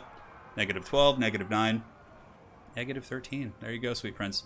And Franz is at 500 HP, at his healing cap, but this is where Franz really shines, right? He can free up all of the guns. And if I want to get to the guns, I got to go through the Franz, man. And the thing is, Archaon is very low too. Like, I think Archaon has 800, Franz has 500, but Franz has flying, which means he'll always get the charge. So theoretically, Franz, most of the time, should get the proper charge, right? He should get on Archaon and get the damage in first before Archaon can respond. So it's a pretty concerning thing. I still have a fair amount of Winds of Magic, so I do have Fireballs in the back pocket. And here the Horsemen and the Summoners of Rage who've come back should be able to get in here. We'll do a little bit of fast forwarding. And they get onto the Handgunners. And the Handgunners are not long for this world, so we should be able to easily finish them off. Now, the Sons of Sigmar, they have their Empire Knights in the distance. They have actual Sons of Sigmar. We've got some Handgunners here. The Franz is at about 500 HP. And we have a very, very close scrap here, guys. An amazing match indeed in this best of 5. If Contende wins it, he'll be back on the board, and we'll be going on to Game 3. Well, of course, we'd be going on to Game 3 no matter what, but he'll be back on the board if he wins it. Free Company Militia are quite cool. Yeah, they're cool. I like those units. It's kind of cool against Spawn Tech. Like, I used to... the last time I played I'm trying to remember. Yeah, I used to use Archaon, like, with the Spawn Rush. I found it to be pretty effective. Granted, the Free Company, and yeah, those kind of missile pieces can certainly do some work here. So we're charging in, trying to get on the handgunners here. We get pretty close, but then he gets near his spear. So what I do is I fan out in either direction. I dodge the Sigmar Sons, and then I charge in. But, you know, it's a little bit short-lived considering he does have the brave Knights of the Empire coming in. So from here, we pull back. We want to use a little bit of kiting. I drop a Fireball on Franz. Franz is down to 376 HP. I kind of had the feeling that if I could kill Franz, I could win this game. But if Franz is able to get one charge on Archaon and do the damage, I'm probably going to lose here. So here comes the Marauder Horseman, moving around and going after the Free Company Militia. We get a nice little lance right there, and those Free Company Militia are going to be shattering, getting hunted down, which is nice. But the Handgunners of Sigmar are still holding firm, man. I would imagine they've earned a couple chevrons this game. They've been killed a Hell Cannon, they killed a Chaos Warrior Halberd unit, and now another Fireball going in, so check this out. So, like I said, if we can kill Franz, I think Archie with 800 HP could hold against these units, assuming we can swarm the Handgunners. But a nice dodge by Contende there. He just straight up Neo'd that one, Matrix that one, and is able to dodge that. So very, very well played there to him. Awesome stuff. Marauder Horseman throwing axes, still just chasing shit down. You can see we're going to be going after the loose flagellants, just buying some time, really, for fireballs by, of course, attacking other units here on the battlefield. So these poor flagellants should be getting wrecked pretty good here on the charge. Only 12 melee defense, even Marauder Horseman can kill them. So on the charge, flagellants only lose one model, which is surprising. So hopefully we can actually finish them off. Down to 6 models from here. Archaon is going to be casting more and more fireballs. So here comes another one. I was like, come on, hit, damn you, hit. And Franz dodges it again. Oh, the Tokyo drifts. We're trying our best, but Franz has got the moves like Jagger, man. Or I should say Contende's got the moves like Jagger. One flagellant down here, so once we finish that bad boy off, we're going to be running back into the combat. So Handgunners are pushing up, forcing me back. But now is the time. We don't really have much of a choice. We have to fight. And we drop another fireball here. Oh, and Franz dodges it. No, it hit him, but it only did like 10 damage. What? Insanity. So beautiful firepower. Horseman a little bit late to the party, so we fan out once again. Archaon, I keep him around by using standard die, but he's got 400 HP. And now comes the last charge of the Marauder Horseman, where Archaon is going to be fighting the Franz. So here it comes. Standard die. This is big here. This is big. Oh, but Archaon misses. And he gets taken down by the Franz with 150 HP. GG, well played. Awesome game. That's game 2 in our series. More to come, my friends. Goddamn fireball. Missing every time. But it wasn't just the fireball, it was my opponent's beautiful juking. 2,700, Archie still did good. You know, Archie paid for himself. He did great, man. And the Horsemen all did great. Horsemen are so good in this matchup.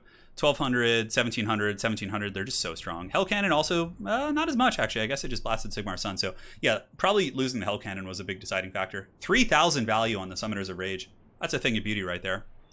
Yeah, so it was a really close game. Franz got 2,300, Hellblaster Volley Gun only 500, so clearly our artillery was pretty weak on both sides.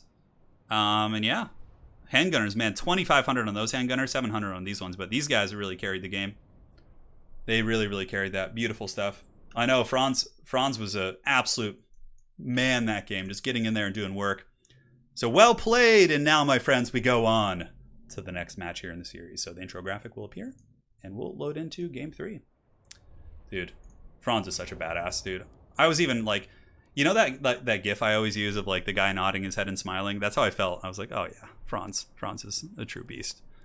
So game 3 is going to be my Skaven against his Beastmen. So this was a little bit scary. So I picked Skaven.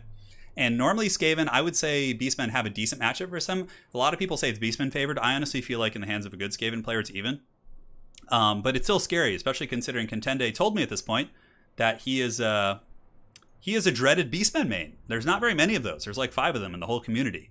So I was like, oh god, it begins. Yeah, the handgunners were so good, dude. So good. Yeah, that was more like Agent Smith dodging there. Yeah, that was a great game, man. Super good. All right, so it's Skaven against Beastmen. It's going to be Throt the Unclean against Morker the Shadow Gave. I got my my defensive Skaven position. Beastmen pretty much always swarming. So Beastmen always Vanguard on Skaven, right? Like always. Every Beastmen player and their dog and cat is going to Vanguard. So it's kind of like build roulette in a sense. I deployed off in this corner right here, so you guys should be able to see my position here. And then Contende went with a huge surround right here. So if my army had been right here, oh god. I mean, it wouldn't have been game over by any stretch of the imagination. I would have had to react much quicker and also, you know, get my bearings quicker. But in this case, he did a huge Vanguard right here, which is so funny. So, yeah, we're pretty much on opposite sides, which is quite good for me. I do have the could zap cannon, but that's pretty much the only thing I have that will really punish him. I mean, the borders will do good as well, but we'll go ahead and put it on normal speed. Turn, you were talking so fast, then I accidentally hit the ×2 speed button somehow. Oh, that's funny. I know, I'm sorry. I get so hyped sometimes. I got to slow down my cadence. Gets a little bit crazy here. So yeah, huge Vanguard here. So for my army, I have lost this matchup a couple times since the DLC came out. So this is the build I've kind of finally come to. You got a Plague Furnace to help you in the blob fight. You got Throt the Unclean because he's just got high mass and Rat Ogre summons and healing is always good. More Skitar's Hellion, Warp Grinders to again help you in the blob. it could zap cannon to shoot minotaurs and razor gores and centaurs and all those various targets, and also snipe chariot characters. That's pretty much it. Yeah, a little assassin as well, because assassin helps you kill Morker, and that's more or less it. Wolf rats are also one of the more essential parts of this build. So what you do with the wolf rats is you basically hide the wolf rats in your formation, and then when the beastmen charge your Skaven slaves to overload a flank, you countercharge with wolf rats, and that's how you win those fights. It's incredibly strong. So I thought I might be able to get some freebies here, but you know, unfortunately, Contende has some nice cover here, so he can use the Brave Shaman up on the hill, like hide it up here until he engages, and then push it in to avoid the Warp Lightning Cannon. So I still felt pretty surrounded. I couldn't see a lot of his army. You know, he's got some stealth units, some different things like that, so it was pretty anxiety-inducing to say the least. And now the dreaded Beastmen are coming in. And we'll see if the Skaven can weather the storm here in Game 3. Yeah, it's tough. You know, in the best of fives, it's only a pick and single ban, so you can't ban too many factions. And I think I'd rather face Beastmen than Vampire Counts. Although, a lot of it depends on who you're playing. Like, if you know your opponent is good at Undead, you can ban them, and, you know, etc., etc. But it was too late that I learned that my mighty foe here was a Beastman main, and the Skaven must pay the troll toll. Nice little Manticore Summon coming in here. Manticore Summon, always very good against Skaven. You can send it to dive the Assassin, get some good HP damage, dive it on top of the Poison Wind Mortars, but right there, that Mortar Blob felt pretty good. We hit the Centaurs, and I think we hit something else. No, it looks like just the Centaurs. Warp Lightning Cannon doing the work of the gods right now. Just, oh my god, look how many Centaurs got wrecked by that Warp Lightning. Oh, they just lined up for it. Brutal. So one unit of Centaurs is offline, but that doesn't really matter too much. The Beastmen spawn, and everything else, once they kind of collapse in my formation, is going to be quite scary. So now Throt and the Wolf Rat's going to be countercharging the Chaos Warhounds with Poison, who are going to be trying to get some freebies against my Skaven slaves, and we instantly break those guys off. So that's pretty good value city. Manticore in the backfield going to be jumping onto my Ikid Zap Cannon. So we pull the Assassin as well as the Norska Hellion to just start gorilla punching that thing in the face. And in the meantime, Mortar is still doing great damage against the advancing Centaurs. So far, good stuff. 2 units of Centaurs have taken big damage, and the Warhounds have also been damaged, but that's pretty normal. So now we got Centaurs coming in the back here, trying to get onto my Ikid Zap Cannon, but the Wolf Rats are able to kind of intercept them and partially block up the charge. A little bit sloppy, not kind of filling that gap, but the Beastmen are very quick, and they can oftentimes adjust and get in there no matter what you do. So Manticore Summon is broken. In the front, we're using the Plague Furnace to drain down the Gore Herds, and Throt the Unclean is also lending his aid here. Now this is pretty good for me.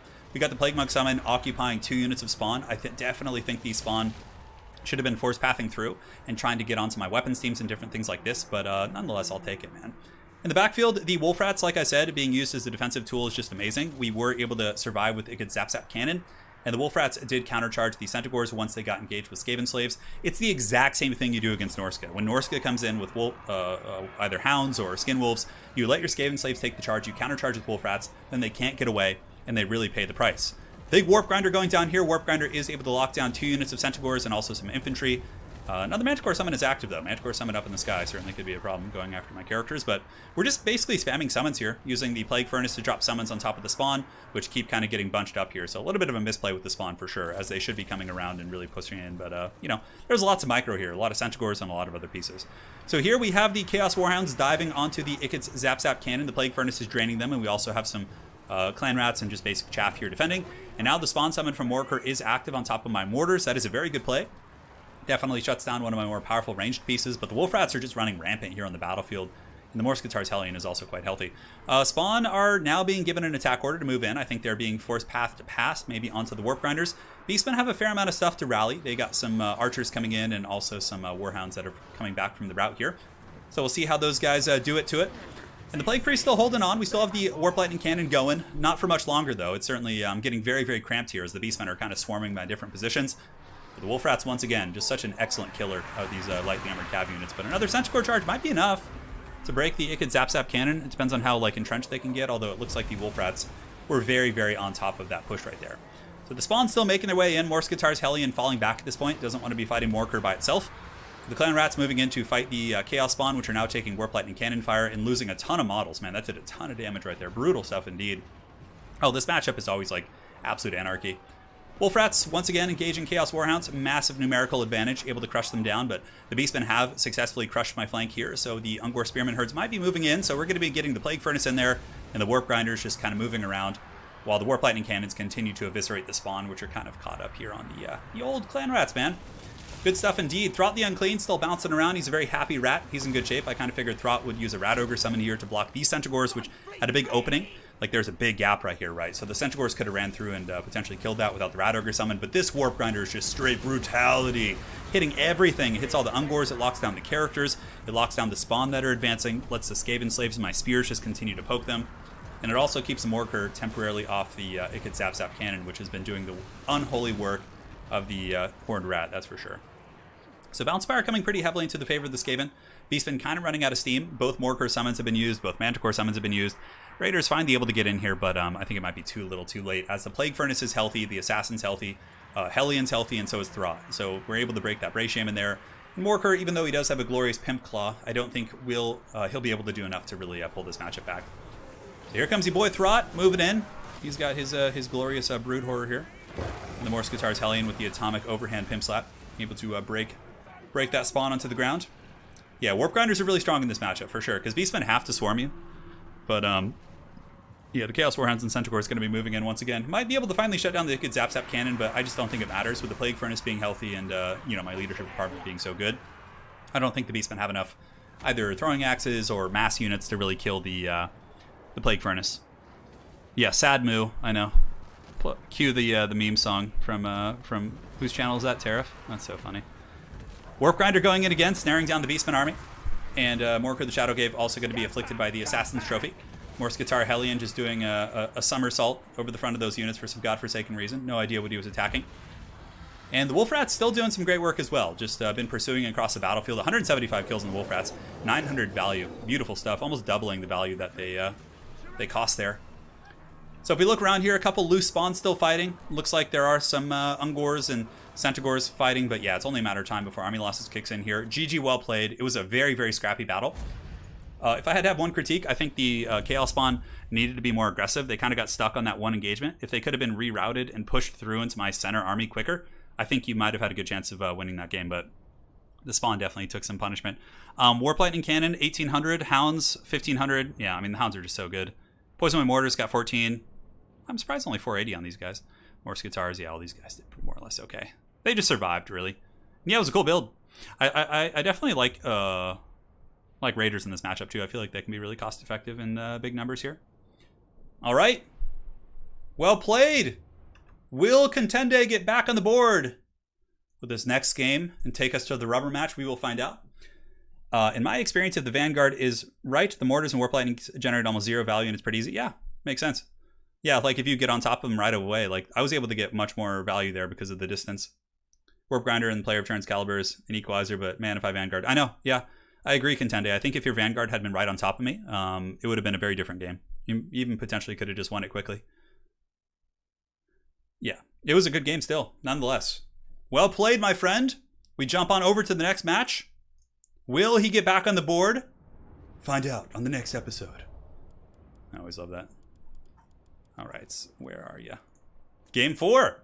So this one is my Vampire Counts versus his Dwarves.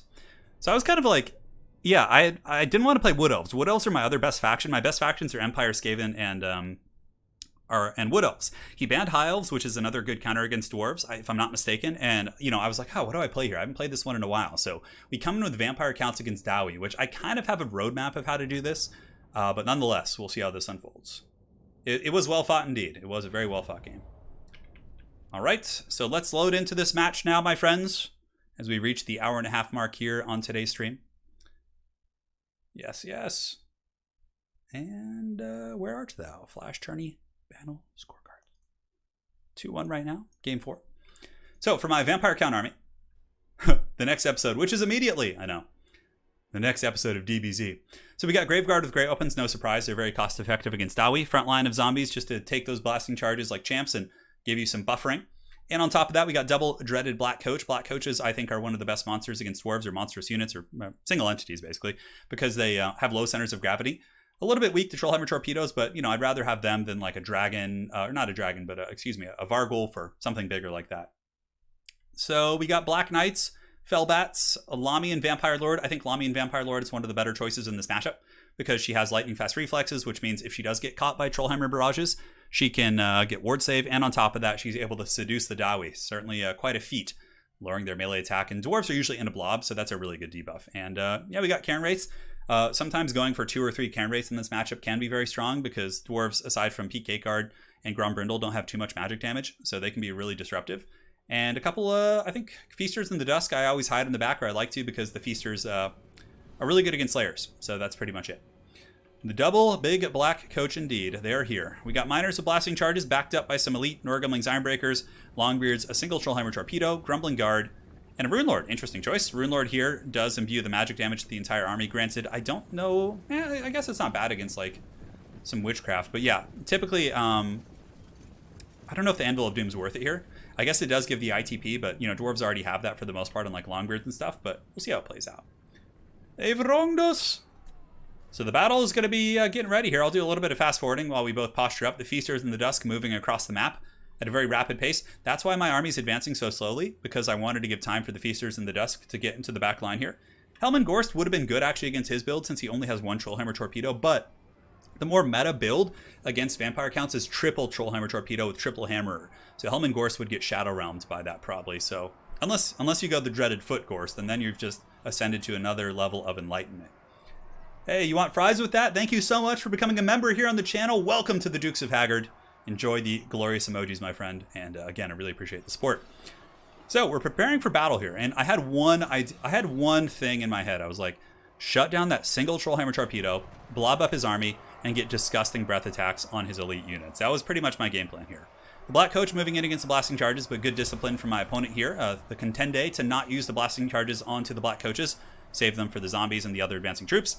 Basically just dropping zombie summons on top of the Trollhammers and yeah, just trying to be a little bit obnoxious with that. So here comes the first zombie summon. The Fellbats were of course sent into their demise, but it looks like the Trollhammer Torpedoes were able to get away. And Master Rune of Negation is activated here to give some ward save. And at this point, just going to be pulling back. Black Knight's going to be charging into the flank, trying to hammer into the Miners with Blasting Charges, which of course have very low stats. Only 18 melee defense, so I figured that'd be fine. Big breath attack coming in on the Norgumlings Ironbreakers. Oh, that hurts my Dawi's soul. So much gold value, just so punished. Because I saw they were throwing Blasting Charges, so I figured they wouldn't move, right? So from right there, we were just like, all right, let's go for it and see what we can make happen. So now the Graveguard are going to move in, and they'll be able to easily win that engagement with the Lamian Vampire Lord. A lot of time when you're playing with dragons, you don't even engage them. You just kind of fly around and get good breath attack angles, but getting that on the poor Ironbreakers there is like such good value. In the back, the Trollhammer Torpedoes are back online, but now we send in our other Fellbats. That's the reason why you typically want to bring more Trollhammers, because if you just give the Vampires 1 to shut down, it's pretty easy for them to do. So in this case, we're able to shut down the Iron Drakes, and you can see the Black Coach is going to be moving in and going after the Norgumlings Ironbreakers. Black Coach doing great work. Black Knights in the back just kind of waiting to chase down the Trollhammer Torpedoes. And the Feasters in the Dusk have now snuck around the back, and you can see the Feasters are very good against Slayers, like I said. They apply poison, and they have 40 weapon strength against the almost no armor of the Slayers. Granted, Rune of Oath and Steel giving 60 armor to the Slayers is pretty heavy metal, but for the most part, this is super cost effective. Killing a much more expensive unit with these cheap little Haggard ghouls definitely feels good. So right now, just looking for more blobs with the big dragon. I think we are opting to do another breath attack on the Warriors of Dragonfire Pass. I couldn't quite remember where we were going with it, but nonetheless, you'll see another breath attack here in a second, while the Cairn Wraiths and the ghouls and the zombie summons all just sit on top of the Iron Drake. So here comes the breath attack going into the blob. We're able to nuke the Grumbling Guard pretty badly and also hurt the Iron Drakes. And with that breath attack, we do pull ahead on the Bounce of Power, while the Graveguard are methodically winning their frontline fights. Graveguard Great Weapons do beat Longbeards pretty soundly in combat, unless they're Longbeard Great Weapons, in which I still think they win, but it's closer. So that fight's going well. The Black Coach is able to break down the Norgumlings Ironbreakers, which it's pretty rare to see them break, but in this case, those bad boys have broken. And now comes the dreaded Black Coach. Once again, terror routing off the Dwarven Miners. The Lamian Vampire Lord finally engaging on the ground when I knew it was safe. When we had zombie summons pinning down the Iron Drakes, I felt like it was an okay time to jump down here. And we have used lightning fast reflexes just in case he puts them in guard mode and rips a couple shots. So if you are a Dwarf player and your Iron Drakes are mucked down, you can put them in guard mode and spam click on something, and sometimes they'll still rip some shots off and get you some good value. But from here, it looks like the Lamian Vampire Lord going to be getting back up in the sky once again. My breath attack was off cooldown, my third and final one. So we're going to be looking for one more juicy breath attack here and seeing what we can do. Currently, Lamian Vampire Lord doing great work. And I saw he had Felix. Felix, of course, able to heal the Rune Lord. I think if you're going to go Felix, though, you need to bring a combat character, because healing a Rune Lord on an Anvil isn't really cost effective. You want to be healing like the White Dwarf or, you know, Ungarum or a character like that. So we're going to be trying to snipe Felix. That's typically what you want to do. So Dwarves in a little bit of trouble as the Graveguard's still getting Value City against them on both sides. Black Knights charging into the back of these Longbeards in this whole position, which will probably trigger a leadership route. Both Black Coaches are in amazing shape, and Black Coaches are actually pretty good in sustained combat, and they're going to be attacking the Iron Drakes and finishing them off, while Felix Jaeger, the hero of the old world, is a little bit sad and lonely here without Gotrek. Getting a little bit of damage here on the Lamian Vampire Lord, certainly not bad. Some Dwarven blasting charges in the back, ripping some shots as well, but once again, the Lamian Vampire Lord is going to be getting back up in the sky and should be able to butter the bread here of this force.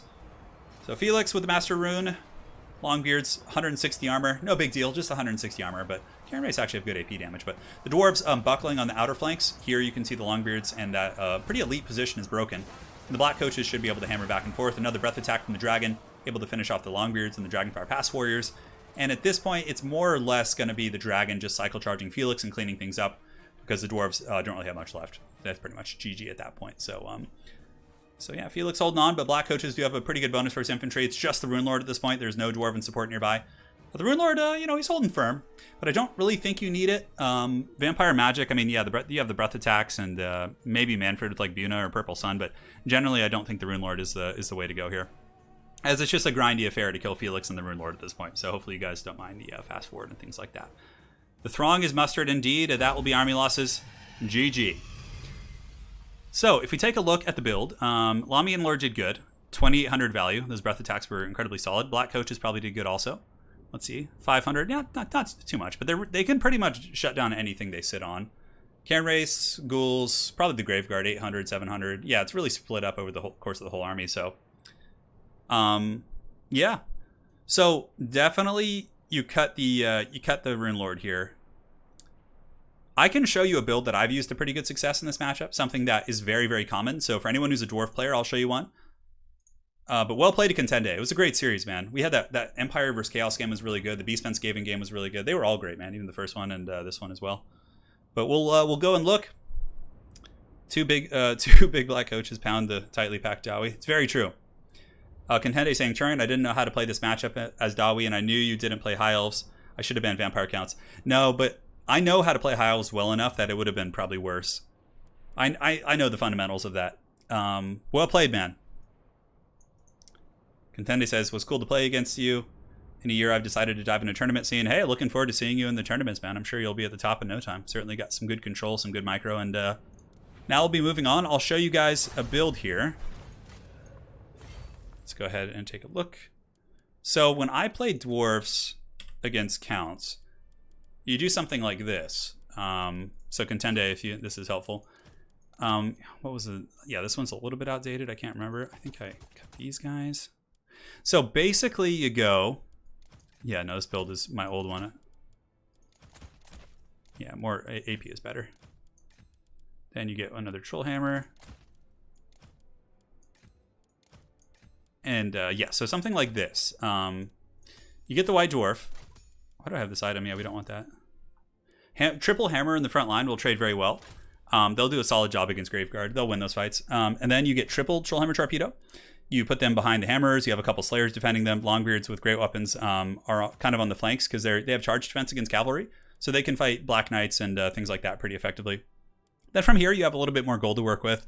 Some people like to get like a Gotrek type character just to fight the monsters. You could even like throw them in here and strip down these abilities. Or, and find a way to like cut something else. But Felix is good too. Like Felix Jaeger isn't bad. If you cut these and just go full like basic healing Felix, he can give you a nice little bonus for his infantry presence. Then you can get a minor. So something like this, yeah, this can be very solid for sure. Yeah, you need more Iron Drakes with the Troll Hammers, because if you just have one, it's too easy to shut down. And this way, the healing from Felix is pretty cost effective. Like you're going to be healing up a really good combat character. Also, Grombrindle's a much better choice because Flash Bomb, so he can slow down the Black Coaches and allow your Troll Hammers to do better. More importantly, too, he's got the No Fear buff. So once your frontline fight starts, you pop him in the front line, give your hammers plus 24 melee defense, and then they annihilate the Graveguard. It's pretty damn cost effective. Yeah, so give it a try. Give it a try indeed. So now, my friends, I think it's time. Hold on a sec. Let me take a look here. All right, we have some really, really good games here. I'm just deleting the ones I already casted just so I don't accidentally load them again. It's a lot of games. All right. Like, I know how to play 3 or 4 matchups really well. Yeah, for sure. Yeah, first picking dwarves, you never want to do that. Yeah, first picking dwarves is like a death sentence. It's like, it's not a death sentence per se. I mean, okay, you can go dwarves, ban high elves, and Skaven. If you go dwarves and ban high elves and Skaven, and you're a pretty competent dwarf player, you can do okay. But I would always recommend dwarves as a counterpick faction. Yeah, Iron Tricks can do okay against Greenskins. Yeah, they can. Grombrindle has he has more than 4. Grombrindle has almost 5,000 HP. He's got 4,965. That's a lot. He has 900 more HP than Ungrim. He has a little bit less than Thorgrim, who's like on a giant mount. Yeah. All right, so one sec, guys. I'm just getting everything ready for the next run of events. Okay, so we have one more best of 5 series here today, which is going to be between Ulrich Rahl and Tesla. Part of me wants to save this for another stream and just do FFAs, but this one's going to be great. Oh, yeah, and there's more Beastmen in here. Talk dirty, dude. All right, let's do it to it. Time for everyone against... oh, you want another hot dog stream? Yeah, those are pretty magical. Okay. So who sent me the replays here? I got to find out. Hold on. Make sure who's player 1 here in this match.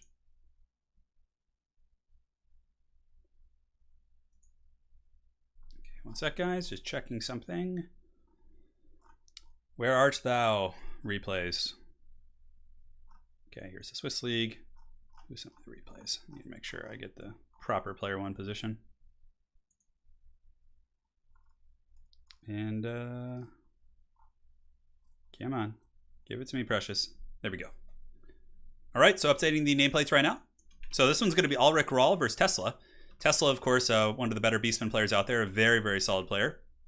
As is Ulrich Rahl. Ulrich Rahl at Norska, Empire main. Pretty cool combo. And we'll be loading in and having some fun, man. Let's do it to it. All right. No more games. Lizardmen versus Greenskins. Ulrich Rahl on Lizards against Tesla on the dreaded Greenskins. Of course I answered you, Raphael. Always, man. Turin, are you still active on your Patreon? Yeah. Yeah, if like you have a request, usually like if there's something you want, like a video you want to see or you have some questions, like you just message me on there and I'll 100% answer them. So I don't do like a ton of posts on there, but typically if you're on the Patreon and you just like have a request or like a video you want to see or something like that, you can let me know and I'll make it happen. So yeah. Oh my God, guys, before we get into the next match, I was walking with my smoking hot wife last night and we were walking up the main street and lo and behold, did I gander from the corner of my eye, a gourmet hot dog restaurant just appeared out of nowhere. So there was legit a restaurant that just does like gourmet, like East Coast style hot dogs and like European style hot dogs. I was so hyped. They gave me like this massive hot dog with like mushrooms, like grilled onions, sauteed onions with like freaking like mustard and mayonnaise and like, oh, so much. It was so bomb. That's why I'm so hyped today, man. So hyped. Anyways. So now we have Ulrich Rahl facing off against the dreaded Tesla. Tesla, of course, when I had my first ECL preseason tournament, Tesla was able to get to the grand finals and he played against Anticity and had a really good series. Yeah. So here you go. If we take a look here for the Lizards, we got skink cohorts with javelins. So it looks like they're going to be backed up by an Ancient Stegodon, Lord Mazdamundi, and a Solar Engine here against the Greenskins. Double Kroxigor backed up by Samsaris and the cohort of Sotek. I was so hyped. They had I think I might go there again tonight. I was so excited. I had like seen it and never went. Oh, it's amazing. What is with me and hot dogs? What is with America and hot dogs is more the question. All right, so for the Greenskins, we got Goblin Wolf Rider Troop, which is good. A very cost-effective answer against like Pterodon Harass. We got Wurzag, the Great Green Prophet, getting blasted in the face on his Mighty Warthog. Double Spider mixed with Black Works. So a very, very heavy metal build. And I also really like the inclusion of the Rock Lobbers here in the back. The Rock Lobbers, if there's like Temple Guard or Saurus, can be pretty damn cost effective against those guys. But those big spiders are going to be tough to deal with. They're moving forward and they're doing it. Henry, no need to spam. I notice you. I got you covered. Just type once. But if you keep spamming, we're gonna have to mute you, man. I'm sorry. It's just the way of things. So Ancient Stegodon moving about on the flank. Looks like it's gonna be focused down here by the Wolf Rider archers. All right, it is time. We're gonna have to do that, man. I'm sorry. Here, one sec here. And cool. It has been done. One sec, guys. Hey, darling. I had the most horrible thing happen to me. Oh, yeah? The most horrible. Did Wookiee fly? No. One sec, guys. I'll be right back.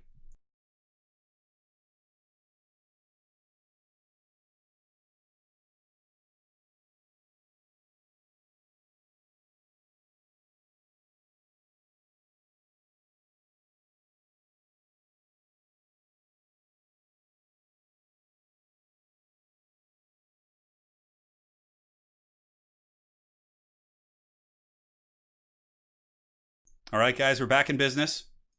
Lady Turin had a treacherous story for me. The battle is underway. The spiders and the greenskins going to be moving forward here, preparing to battle the big monsters. Yeah, quite an interesting build. I really do like Black Orcs in this matchup. You know, if lizards do go with like Mazda Mundi Monster Mash, Black Orcs are immune to psychology. Plus, they also have pretty good AP values, so they can do some solid work against the Croxicors. Felix can't leave a second. Lady Turin, if she wants to, can come and chat and explain it to you guys. Don't worry. The curiosity is killing you. Well, if she joins in chat, you guys can ask her. She's home now, so. So here we got the spider battling the Arachnarok, or the Ancient Stegodon. Now, this is actually a little bit better for the Greenskins, or excuse me, the Lizardmen, because they have, obviously, the numerical advantage. The big monster is ganging up here, and the spider's kind of being punished a bit. Looks like Wurzag's going to be dropping some sort of a buff, a Fist of Gork. And now he can probably turn around and fight. Now that he has a little bit of support, I think it could be okay. So the spider doing an A and D turn and preparing to do some battle here. And in the backfield, oh, look at this Mission Impossible play here from the Lizards. This wild-ass skink cohort with their 46 speed outrunning the goblins might even be able to shut down the artillery. Holy shit, hero skink, man. Back here, you can see one of the spiders getting quite damaged. Nice Manticore Summon coming out from the Lizards. The Manticore Summon will be probably diving onto the back of the Arachnarok Queen or going after Wurzag. Wurzag is a very strong character, but he's also very, very susceptible to being sniped. He is pretty damn squishy with his relatively low armor and god-awful melee defense. So that pig is squealing, being shot by the Solar Engine, trying to get away here. We have the two big spiders still doing some work right here. Looks like they're battling Mazda Mundi, but the fact that there's Croxigors and also the cohort of Sotek with their unbreakable armor piercing and poison application on the two big spiders, like both these spiders are heavily poisoned, which means their combat prowess is pretty shit. Weapon strength is at 304 right now. That really, really hurts. Now, in the backfield, you can see these secret agent skinks were not able to shut down the Rock Lobber, but they did occupy a fair amount of resources, and it was still a very, very good play.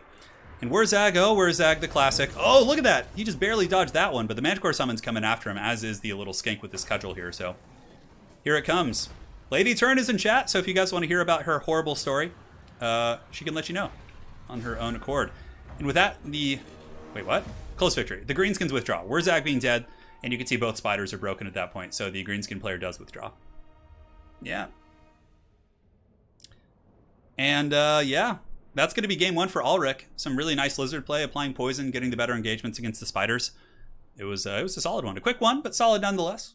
Mission Impossible Skinks. Ulrich Rawl pulling up 1-0 here in this best of 5 in game one. It was a cool build. Yeah, a little Ancient Stegodon action. Poor Wurzag, man. Like, I love Wurzag. He's so solid, but he is so weak to getting sniped. And, like, we really saw that. Like, a single Manticore can just, like, ruin your whole game. I liked the build. I honestly did. You know, considering he had the double Rock Lobber, I think maybe the Greenskins could have forced the Lizardmen to come to them. Just kind of ate the Solar Engine shots, and then they would have gotten better engagements. I think pushing into the Lizards was a little bit of a mistake, so... yeah. Yeah. There it is, guys. The Lizards getting a victory. People say they never win, but there you go. And now let us go ahead and load into the next match here. Poor Wurzag, man. The Dancing Man just having problems. Well, the spiders were more or less like dying and breaking, and then Warzag was breaking, so I understand why he left. I would have probably assumed it was over as well. So now we have the next match in this best of 5 between Ulrich Rahl and Tesla. It's going to be Tesla on Lizards against Ulrich Rahl's Bretonnia. Now, this used to be a matchup that was pretty damn bad for the Bretonians, but I think a lot of Bretonnian players have evolved and figured out how to win it by just spamming a million peasant archers. And yeah, and that does the trick, man. Engine of the Gods in that play. Oh, you guys want some of that? Yeah. There you go. Your mission, should you choose to accept it, is to shut down the artillery. All right, so let's jump into the battle here. Game 2 in this best of 5 series between Ulrich Rahl and Tesla. And for the Bretonians, pretty standard. It's going to be a million peasant archers, I think like 5 or 6. 2 trebuchets to defeat Temple Guard boxes, and in the back we got Quad Questing Knight, which is smart. Good AP values, they can fight the dinos and also do well against the infantry. And a couple mounted yeomen. Neat build, Enchantress and Gotrek are going to be the hero core for this army. Now for the forces of the lizard people, living up in the skies here, 4 Pterodon Riders, not bad. Gives him some harass, some dive. He can, pressure the field trebuchets, the archers at various points. Sara Spears, double solar engine backed up by Big Chungus here on the lizard mount. And the solar engine, certainly a nice counterplay against the yeomen. Should be able to poke those guys down quite happily. We will see how this goes. Bretonnia is certainly a very strong faction in the hands of top-level players. They can be quite disturbing indeed. That's largely due to the fact of how good the Enchantress is, with her amazing healing and her Mortis Engine effect, and the fact that she's really tough to snipe. Enchantress can do some work. You know what? I'm surprised, man. Some of these games surprise me for sure. Yeah, that's for sure. The mounted yeoman archer is going to be taking some shots here from the solar engines, but hiding in the trees a bit, trying to focus fire and zero in on these Pterodon Riders. Looks like a little bit of a lapse in micro is going to lead to these Pterodon Riders taking a little bit of damage, but honestly nothing terrible. And now the Bastillodons with these solar engines going to be scooting forward, and I would imagine starting to rip some shots into the pox arrows.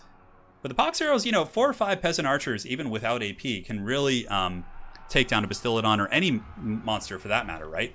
Solar engine somehow shooting this one tiny slope right here, but you can see a single shot from the solar engine is able to do some pretty substantial leadership damage here to these peasant bowmen.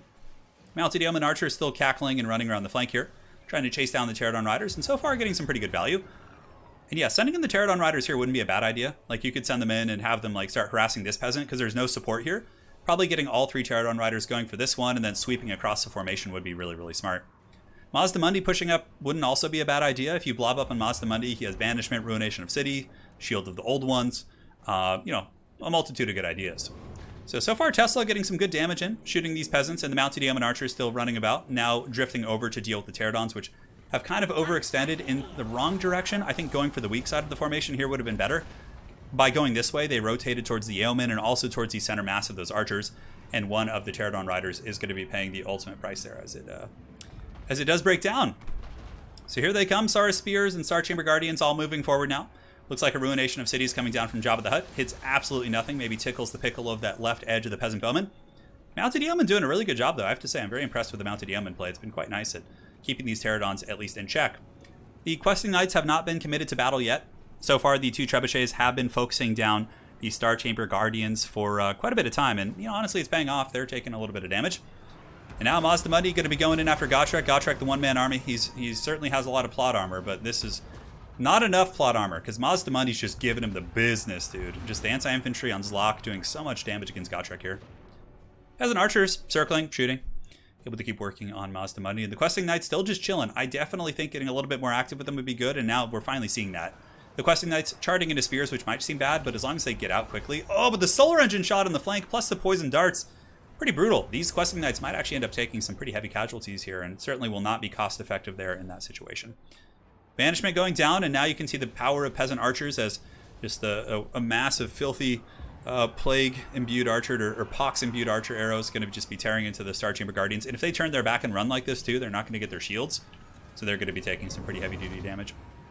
More Questing Knights hammering into the Star Spears. Got to be careful though. They're taking a lot of damage back there. So big problem too is Enchantress. Enchantress, her Mortis Engine will be very good at killing Star Chamber Guardians and different things like that over the course of the battle. So the Questing Knights being pulled in is a bit of a last reserve here. Peasant Archer ammunition is more or less in decent shape, shooting into the Star Chamber Guardians, but Mazda's going to be a pain. I mean, I suppose if you surround him with Questing Knights in the late game and Gotrek, you can kill him. Here, the Bretonnia Knights are pulling back after having been fended off by the spears, but in the end, they were able to bring that spear unit down to a very, very low amount of health. Archers still raining down, shooting some brutal shots into the Star Chamber Guardians. You can see we got 53 of 75 models there, so the remaining HP per model has got to be pretty low considering the ratio right there. We'll see how that unfolds. And pulling back here, Questing Knights getting ready to charge again, charge in once again, perhaps. Now the Lizards they should probably keep pressing up, honestly. Move up the spears, move these guys up, start like kind of getting in an aggressive position against the trebuchets. It'll force the Knights to fight you. By staying here, you're allowing the archers and trebuchets to kind of keep shooting it at whim. Although I suppose maybe he's a little bit concerned about these units here by these like Questing Knights and different things like that. So we will see. We will see indeed. Here it comes. Earthblood active. Healing up Gotrek. Ruination of Cities. Finally a good ruination. Actually able to maybe break those peasants. And the Fey Enchantress is stuck amongst a bunch of spears, which she definitely needs to get out there. Although the Mortis Engine effect is helping to clear them much quicker. Yeah, man. If Mazda Mundi had been able to get and start punishing the Fey Enchantress there, that would have been pretty disastrous. Shield of the Old One's going down, giving a ward save to what little lizard force there is here. Looks like the Bretonnians are going to be withdrawing here. As the Knights are certainly doing a good job kind of sticking and moving. Now, one problem for the Bretonnians is that both solar engines are still alive, and they have been able to use pretty much all their ammo. Oh, nice play back here. Nice play. Look at this. You can see that the Pterodon's able to shut down a trebuchet that has pretty good ammo. The other trebuchet crew is still going too. Looks like they got knocked off by something, but this is Value City. Because from here, these Pterodons should be able to kill the trebuchet and then chase off these peasant archers if they want to, or bounce over here and go after these pox arrows. That is a huge, huge play. Huge, huge play indeed. The Lord Mazda Mundi coming back here, trying to anchor on the Star Chamber Guardians. These very elite Temple Guard doing a great job. Holding firm. Fey Enchantress and her minions are going to be pulling back here as the Questing Knights do retreat from combat. Gotrek is still pretty healthy. Gotrek could be a big problem. And that's really what Ulrich Rahl wants to do, is kill all the spears and the Temple Guard. So then Gotrek can just kind of beat on Mazda Mundi while he's supported by like Questing Knights and things like that. That could be quite strong for sure. So we will see. We will see indeed. And here we have the Peasant Bowmen with the pox arrows ripping up into the Pterodon Riders, which is actually good for the Lizards because it means that that ammunition isn't being used on like other high value targets like Mazda Mundi and things like that. So the Pterodon Riders probably should have gone after these Peasant Bowmen over there in the trees, because by coming into the middle, they do open themselves up to a cavalry charge. And now the Questing Knights, their quest shall be completed. Perhaps they'll level up. They can turn it into their quest giver. The Pterodon Riders going to be pushed back pretty badly there. And now the Peasant Archers are rallying once again. 1, 2, 3, 4 or 5 are back now, man. 4 or 5 are back, and this is a really, really scrappy game. So Lizards, we got Mazda Mundi. We have double Bastiladon with Solar Engine. We have a nasty Fey Enchantress blob, Fey Enchantress plus triple Questing Knight, all of which are in semi-good shape. The Yeomen also still have really good ammo too, which is pretty nasty. Like the Yeomen probably just want to pick off the Pterodon Riders. Yeah, you can see they're kind of mirroring out that Pterodon Rider right there. Peasant Archers shooting into the trees, trying to break those Pterodons, and they do actually, which is pretty impressive. They might actually run off the edge of the map. But the other Pterodon's going to be landing here. Most certainly want to cycle charge though. If they stay too long, they're going to be getting a quest complete here against these Questing Knights. Certainly would not be fun. So here comes the charge of the charge. Oh, and they get back. Mazda Mundi, Big Chungus moving in to try and rescue them. A little bit unfortunate here for the lizard people. One Saurus unit gets isolated by Fey and Gotrek, and they're just going to get massacred for free. Questing Knight's going to come in, Mortis Engine plus Gotrek. GG to those guys. So Mazda Mundi basically just needs to make a last stand here, but the problem is there's still so much ammo. So much ammo left for the Bretonnians, man. And Gotrek is still pretty healthy. I actually think Bretonnia might be in a little bit of a dominant position here, even though the bounce, yeah, I mean the bounce bar kind of reflects that. But Mazda Mundi's a beast for sure. And if ammunition runs out, I mean that could be a big variable of change. And also this is a good play. These Pterodon Riders shutting down these frickin' bowmen is really, really nice. There's still so many yeomen and cavalry. That's the big thing. Like a lot of Bretonnian players in this matchup tend to throw away their cavalry early, trying to like bunker bust the lizards. But really the way to play it is like long-term conservative play, just like this, and just take your time really. Nice Pterodon dive here as well. What's the delay between the players' actions and commentary? Well, today these are replays, so there's no variable there. It's but usually it's about 20 seconds. When I'm streaming a live tournament, it's 20 seconds more or less. Yeah. I think the Bretonnians are in a commanding position. Gotrek being alive is nice. Bastiladon's they're okay in combat, but it's going to be tough when they're fully surrounded. They'll probably break pretty quickly. Definitely just kill off these spearmen. You can see the Bretonnians know that. They see the spearmen, they get a full surround, they just ignore Mazda Mundi. And the Saurus spears, despite Shield of the Old Ones giving them a leadership buff and ward save, they're going to break pretty quickly. And now this is probably the doom of the Lizards as we have Gotrek and Fey Enchantress. You know, Gotrek's all about slaying big beasties, man, and he's going to be able to put some hurt on Mazda, especially since there's probably some healing still left in the Fey Enchantress's back pocket. Yeah, we'll see. Questing Knights moving around the flank, going to be going after the Pterodon Riders once again. That Trebuchet, I can't believe that thing's still online. The Peasant Archer is still going. And also, Bretonnian, or Poison Arrows don't do friendly fire anymore. That got changed a while back, so they can poison the big dinos, whereas their troops won't be poisoned, which is super, super powerful. That change alone actually put Bretonnia from like a, I would say a mid-tier faction to like a high-tier faction. Bretonnia in the hands of like really good players are probably, honestly, yeah, they're really, really strong. But that's largely due to how effective the Fey Enchantress is. And at that point, the Lizards are going to concede knowing the game is more or less over. GG! Alrek Rawl going up 2-0. Is this going to be a 3-0 sweep? We will find out in the next game, my friends. Certainly an impressive performance. A very good conservative Bretonnian play. Gotrek only got 297. I guess he didn't get a chance to fight there at the end. Valley's pretty much split up over the whole army. Nothing really to write home about. I mean, this Trebuchet got about 1,000, which is nice. Mazda Money, 1,800. Temple Guard, 375. That's pretty rough. Solar Engines did their piece, but yeah, it was a good game. Well played. Well played indeed. Lizardmen are like a mid-tier faction, like a B-tier faction. I wouldn't put them in an A-tier. Yeah, they have a lot of bad matchups. Bretonnia has definitely climbed up in the tier ranking. I'm actually planning on maybe doing a podcast with Felcon where we talk about like how good all the factions are and stuff. Yeah. GG, well played. Let's move in. I really liked the Yeoman play. The Yeoman play was really, really slick that game too. Beautiful stuff. I need some water, man. My throat's getting dry. I'm praying to the gods for a Sparty Turin Darktide co-op stream. We'll do that, for sure. You'll get that, Christian Bender. That's going to happen.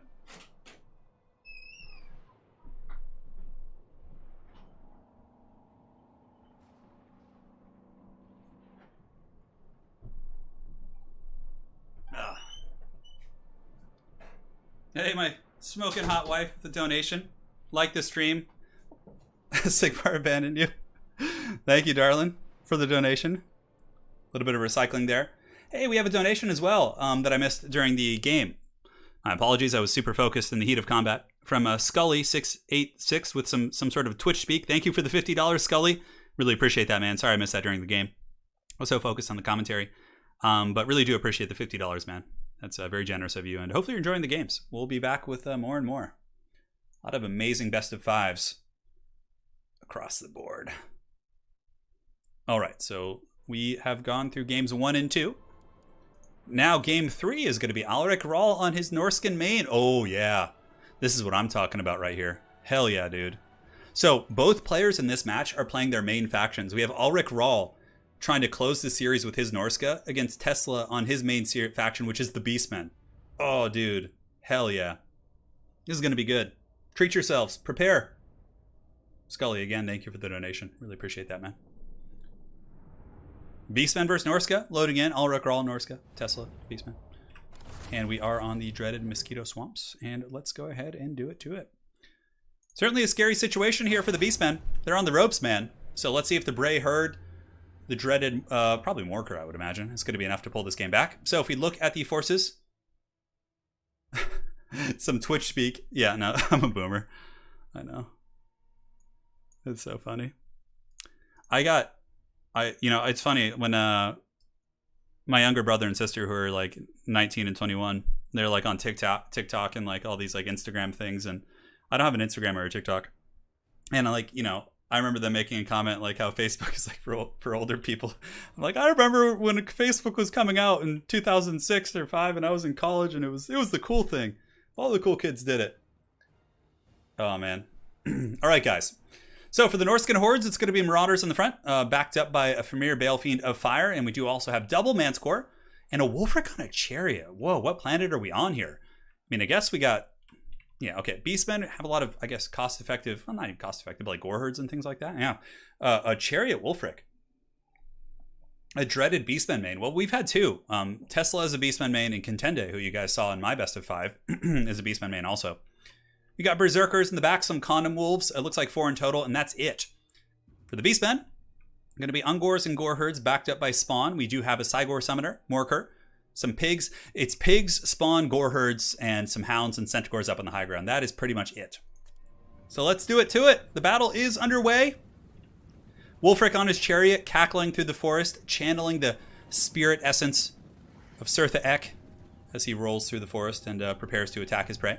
Looks like he's going to be going in. The spears were braced, though, so very nice play there, avoiding that. And now the Icehorn Marauders are going to be charging in, both Manticores as well. And this is going to be a big, big overload by Norska. But it looks like there's going to be some witchcraft in response. Yeah, it looks like a burning head coming in from Norska to try and roast, but that might actually end up doing some friendly fire damage. Now for the rest of the army, really good play here by Ulrich Rahl. He's able to fall back with all of the Marauders. So they're retreating this way. And yeah, just trying to avoid combat, which is good. Like, you have a big advantage in one engagement. Don't take the other engagements where your opponent has more resources. Fall back and force them to overextend into you. I think that's a beautiful play. Icehorn Marauder's still doing great, fighting against Spawn, but now the Butchers of Kalkengard are going to be moving in to try and equalize this duel, backing up their Chaos Spawn, so should be able to defeat the Skinwolves with the Butchers there. We'll see how that goes. Both Manticores of Ulrich Rahl are now going after Morkr. Man, he is just a man on a mission. Every play just has such brutal intent here. Is he going to be able to close out this series 3-0? Perhaps so. Morkr the Shadowgave taking quite a bit of damage. Man, Morkr is getting whooped on, dude. That is some brutal, brutal work. And another beautiful Norskin burning head going down here against the Gore Herd, so able to get some nasty damage. But the Beastmen able to respond in kind. A Cygor summon here, plus the Minotaurs and the Centaurs. 2 Skinwolves, they're dead. There's no way those Skinwolves are coming back. Tesla's going to chase them off with Centaurs, so you give and you take here. And Morkr does take quite a bit of damage here. The turn making a TikTok dance account, oh god. I hate dancing. I'm like, I don't know how to dance. Oh man. That would be a disturbing thing. I mean, for the right amount of money, I'd do it, you know, but it'd have to be like a pretty lucrative sum for me to do some like super cringy stuff, yeah. So right here we have the Chaos Spawn and the Gore Herds getting into a battle with the Skinwolves here, a bit of a wash. Wulfric should be able to help collapse that flank as he Surtha X through the formation. But the Beastmen have suddenly taken over this whole flank. Like, it was looking pretty good for Norska here, but then all the Skinwolves are getting crumped. The Marauder Berserkers here will probably be surrounded. There's just a ton of wrecked Beastmen monsters everywhere. But Morkr dying is a big problem.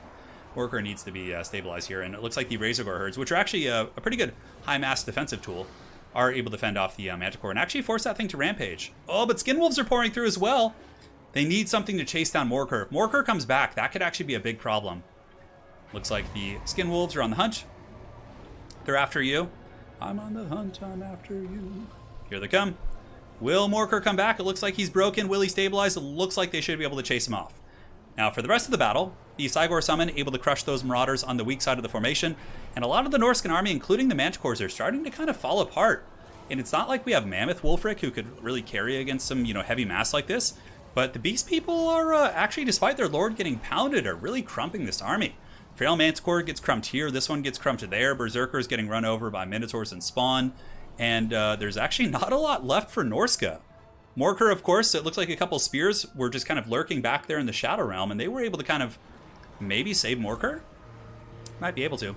The Beastmen is pissed off, dude. They're tired of being made fun of in meme videos, and they're coming with a vengeance here. And yes, if you have the Morkr emoji, spam it in chat. It's very, very pertinent. Nice Seafang right there. It does kind of go down the whole formation, applying a slow, but Centaurs actually trade pretty well with Skinwolves, especially when supported by these spears here. We got the Butchers of Kalkengard as well. Look at this. Here they come, man. Butcher's going to be trying to save Morkr. Ulrich Rahl going in all in, man, trying to get this kill on the Shadowgave. But currently Tesla seems to be in a really dominant position. Man, that Beastman flank overload, the counter overload, because he got punished on that flank, and then he just came in with a vengeance and, like, stormed that position. That was, like, sheer brutality, man. So here it comes. There goes Morkr the Shadowgave. As a matter of fact, Tesla is playing Morkr the Shadowgave in the Legendary Lords tournament. I think we have him. I think we have Outer Region, who's also a Beastman main. He's playing... Malverde's playing... He's playing... Malagor? Yeah. We'll have to get you in on the next one, Contende. Turin only dances with Italian Spartacus. Yeah, Morkr's back. That's pretty much GG at this point. Like, there's too many Beastmen left, and Norska knows it, and they withdraw. Yes! Let him rip! The Morkr gif. Very accurate. So that was a great game.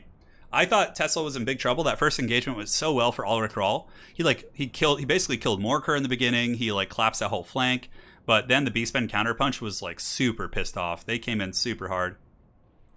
All right, so yeah, that was that, man. Thing of beauty for sure. That was a beaut right there.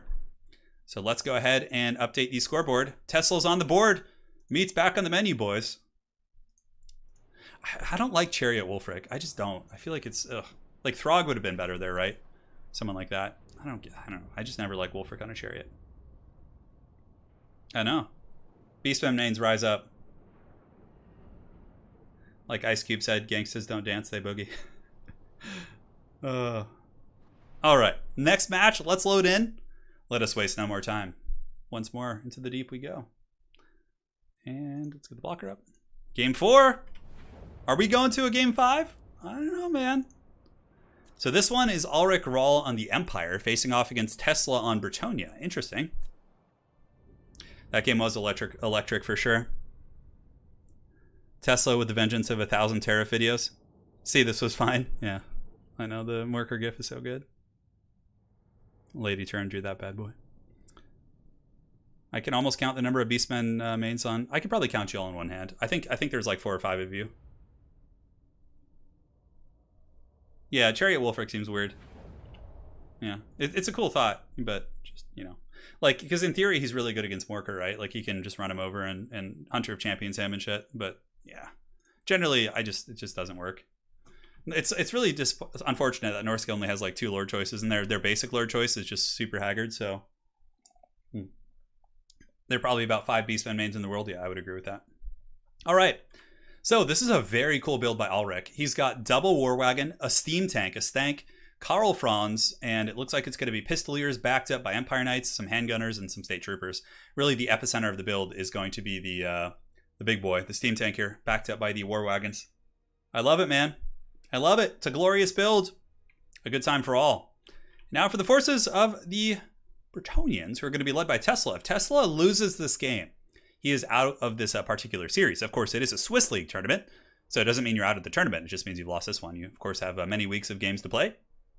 The current Swiss League week will be ending on the 13th, if I'm not mistaken.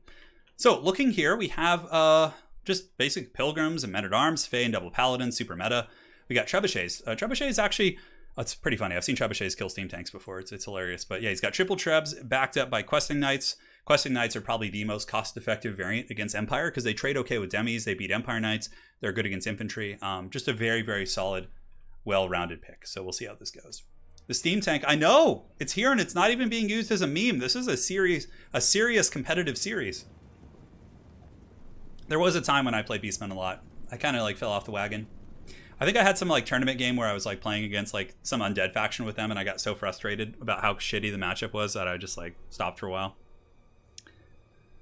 This is the last best of 5 series of the day. So if why is it going? Oh, I thought it was like frozen for a second. I was like, wait a second, this is a replay. How could it be frozen? So the Stank is going to be coming up, and it looks like it's shooting. I can't tell what it's shooting at. Oh my god, the Treb! Look at the Treb volleys! Here they come! Oh yeah, what are they shooting? Are they shooting at the War Wagons? Look at that! The War Wagons are being bombarded by the Trebuchets!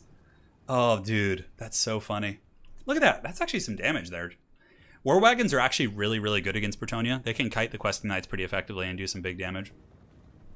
Yeah man, I can't believe that, that's so funny.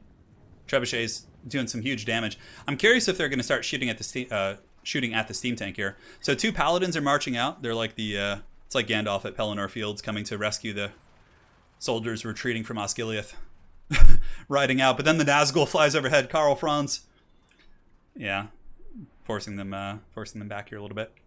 The Stank is I'm not sure what it's shooting. I think it's shooting at some of the elite knights on the flank here. A little bit hard to tell, but so far very much a game of oh my god, Throg in a chariot would be so cool. I think he's too big for that though. I think he's too big.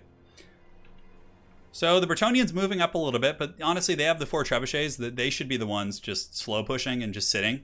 There's no reason for them to engage here. I mean, 3 Trebs is, you know, not that big of an investment actually. It's only 1,800 gold. Trebuchets are a pretty cost-effective artillery piece. Our boulders will blot out the sun. Look, the wagons are even retreating here. So Franz going in, a little bit of a risky play with double Paladin here, honestly, if the Bretonnians react quick. Although it looks like Franz might be able to get away, but no, not before he gets staggered and takes quite a bit of damage. So big misplay there from Ulrich. I don't think that was worth it. He gets staggered again. He's taking all kinds of damage. I mean, yeah, there's regrowth, but Franz doesn't naturally heal himself, so such plays are a little bit risky for sure. I know, Lord of the Rings has so many epic moments. Just the greatest. Lord of the Rings Total. I know it's like has some similarities and fantasy elements to Warhammer, but I don't give a shit. If they did a Lord of the Rings Total War, like it would just be the best thing ever. Yeah, Lady Turin knows it's the best. So very much a game of cat and mouse right now. We can do a little bit of fast forwarding. Currently, the trebuchets are shooting into the Empire Knights back here. You can see the Empire Knights are taking a pretty righteous hammering. Some light skirmishing from the Pistoliers on the far side. So Pistoliers have come around the side here and are just shooting at Questing Knights, which honestly isn't bad. There's no Peasant Archers, nor are there any Yeoman Archers. So the Pistoliers have more or less free range. The only range this Bretonnian army has are the dreaded Field Trebuchets, which are really wrecking the Empire army. You can see these Empire Knights getting shreked pretty bad. These War Wagons are not in the best shape either. Silver Bullets get a nice volley, able to respond against the Paladins, and the Stank is still just shooting in and ripping some shots and doing good work. Kills 3 Questing Knights there. Really not bad. Looks like the Enchantress marching forward and challenging the Steam Tank to mortal combat. Shooting a little steam at the Enchantress there. I love that Steam Tanks are unbreakable, you know? It's kind of a funny thing. I mean, the crew inside could certainly be terrified. Like, if they're being beaten on and surrounded by monsters, you would really think that the Steam Tank crew would, like, want to turn and run away or, like, abandon ship or something. I don't know. Hard to say. Pistoliers in the back still trolling, but so far the peasant mobs have been able to screen them out pretty well. You can see some nice crossfires. These Knights of the Realm are losing a couple models here. Nothing serious. You know, topical damage. The Trebs, though, are definitely trading. Ulrich Rawl's, like, having to fall back. Like, he's literally pulling his army back. Not quite to the edge of the map, but... where is the edge of the map on this anyways? I guess it's kind of a weird one. I guess it's that rock face right there. I suppose when units break, they just run off the sides on this map. Pistoliers over here still shooting away. Blasting Knights of the Realm, taking some casualties. Very cost effective for sure.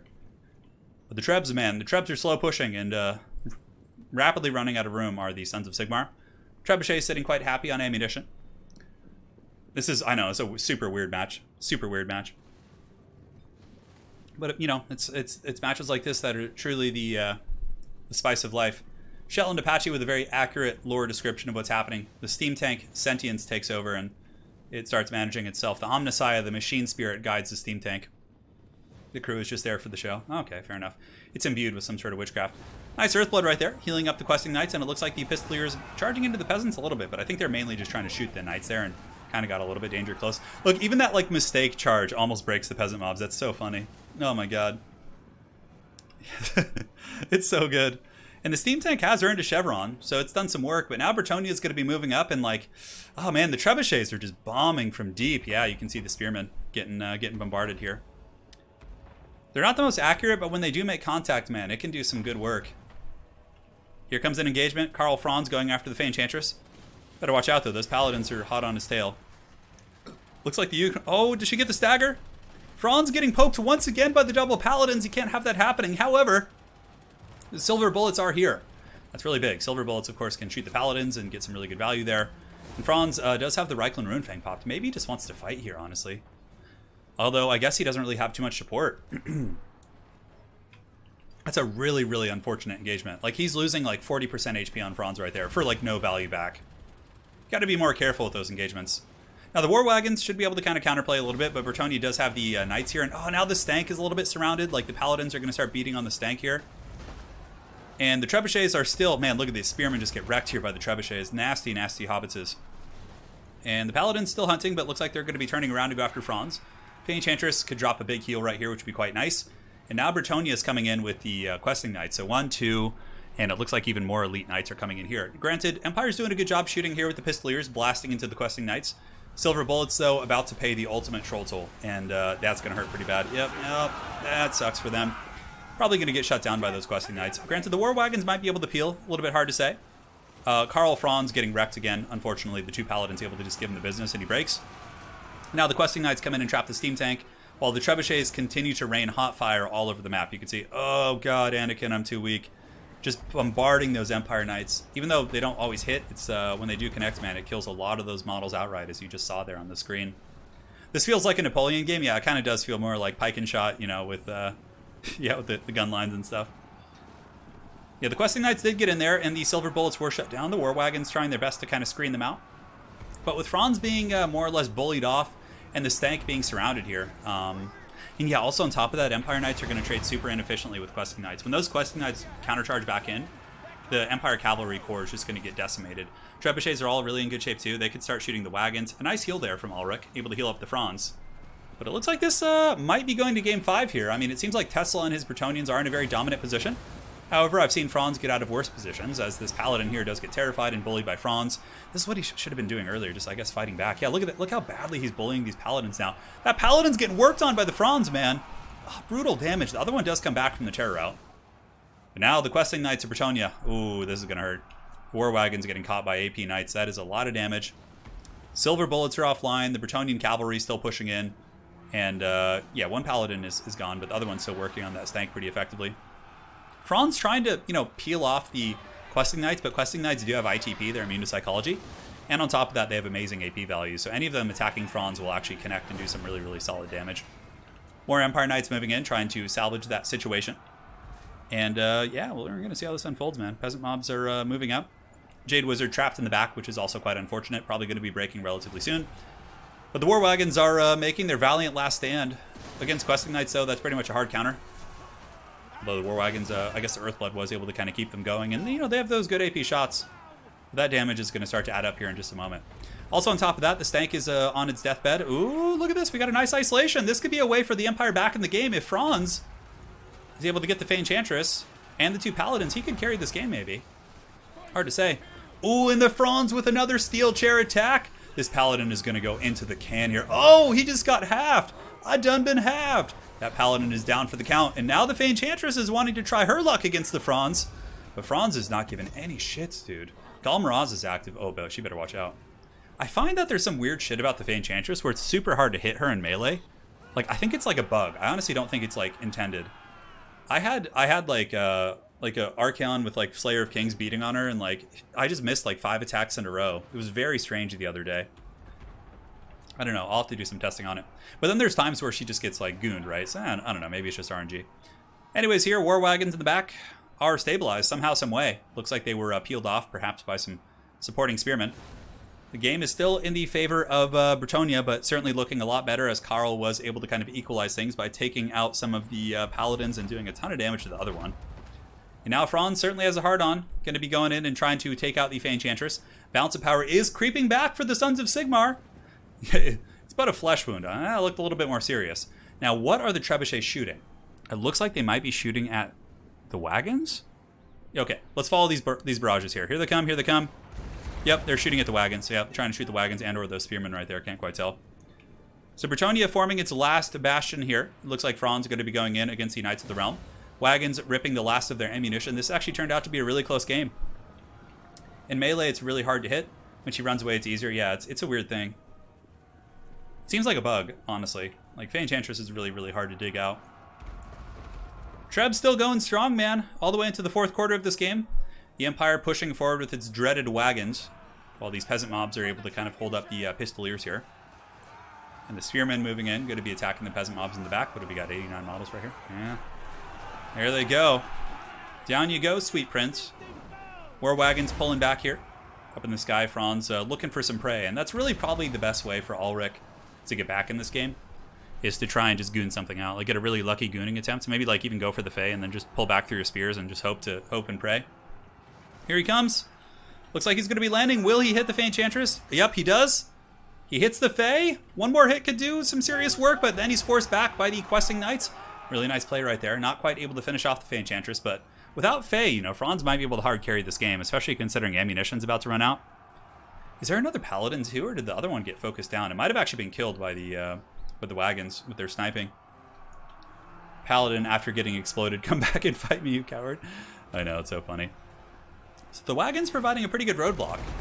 This is what's really nice about Questing Knights, though, is that they're ITP, they're immune to psychology, and yeah, the Questing Knight's getting a ton of damage on Franz. They have really good AP values. Almost 50 weapon strength, with the majority of that being armor piercing.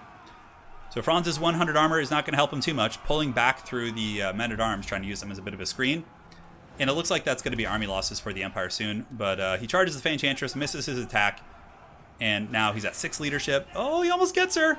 Negative leadership there on the Fey Enchantress, but there's just nothing left for the Empire. Like, they have a couple wagons. GG, well played! That is going to be Tesla bringing it back, guys. We're going to Game 5. The dreaded trebuchets.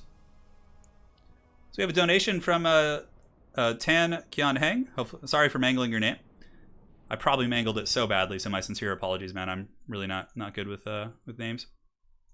He says, hey, Turin, from Singapore, finally get to watch the live stream. It seems counts and Dark Elves don't get much competitive play. Vampire counts do. Vampire counts do get competitive play, but Dark Elves do not. Dark Elves, I think, are one of the weaker factions right now in general. They just have a lot of bad matchups. How do you think they could be changed? Well, I'm not a Dark Elf player, but the complaints I've heard in general is that Dark Elves need HP buffs on many of their infantry. Like, Dark Elves have really low HP pools on a lot of their stuff. So that's been the one thing. Either that or like cost reductions. Like, you can go either direction, really. But yeah, Dark Elves are definitely a weaker faction. Someone like Hadries could really explain that to you. A lot of folks who used to be Dark Elf mains that kind of stopped playing them. But Mr. Hang, hopefully that answers your question. But Vampire counts are still very competitive and are used quite often. 5 games. Yeah, buddy, we're going on to the next match. Thank you so much for that donation, my friend. And let's look at the army values.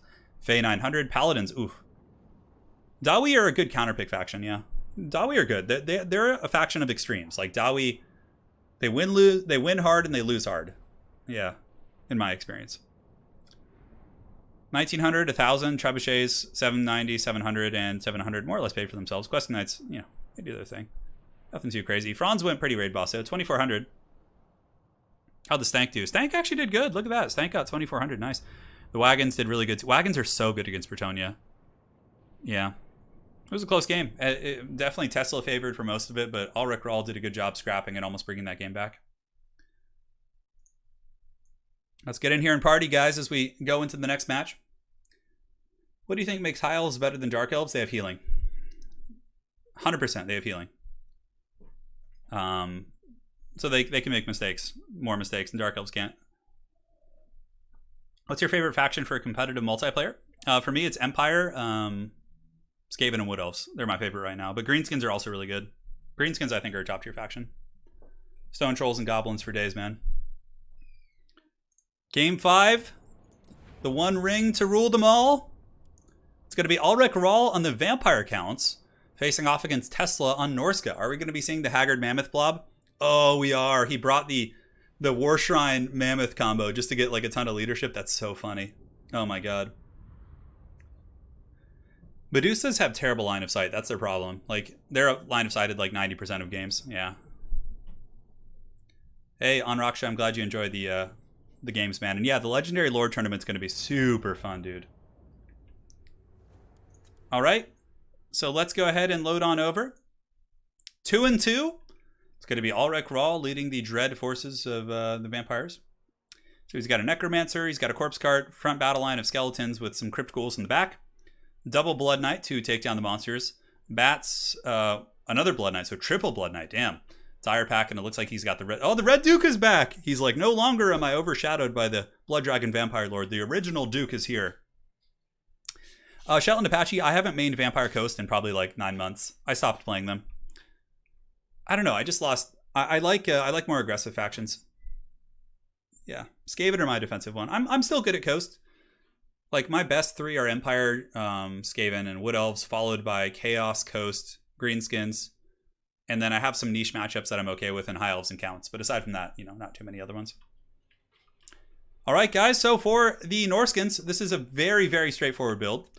It's basically Berserkers, and what you do is you get War Shrine Mammoths, which have this aura, leadership aura. Gives plus 10 leadership, so Berserkers are rocking 99 leadership. So you basically have this unbreakable Berserker blob, while Throg and the Skinwolf Were can try and fight the big monsters. We saw this style of play used in, I believe it was the last faction war. We had Valkynos fighting against, who was the Vampire Count player? I can't remember, maybe Tank or something. It was someone. And the Skinwolf Were was able to solo at the end, which was pretty cool. Hey, no worries, Shetland, no worries. So yeah, we'll do a little bit of fast forwarding because there's a lot of posturing here in this matchup. It looks like a zombie summon is going to be used here on top of the Berserkers just to try and get some free damage.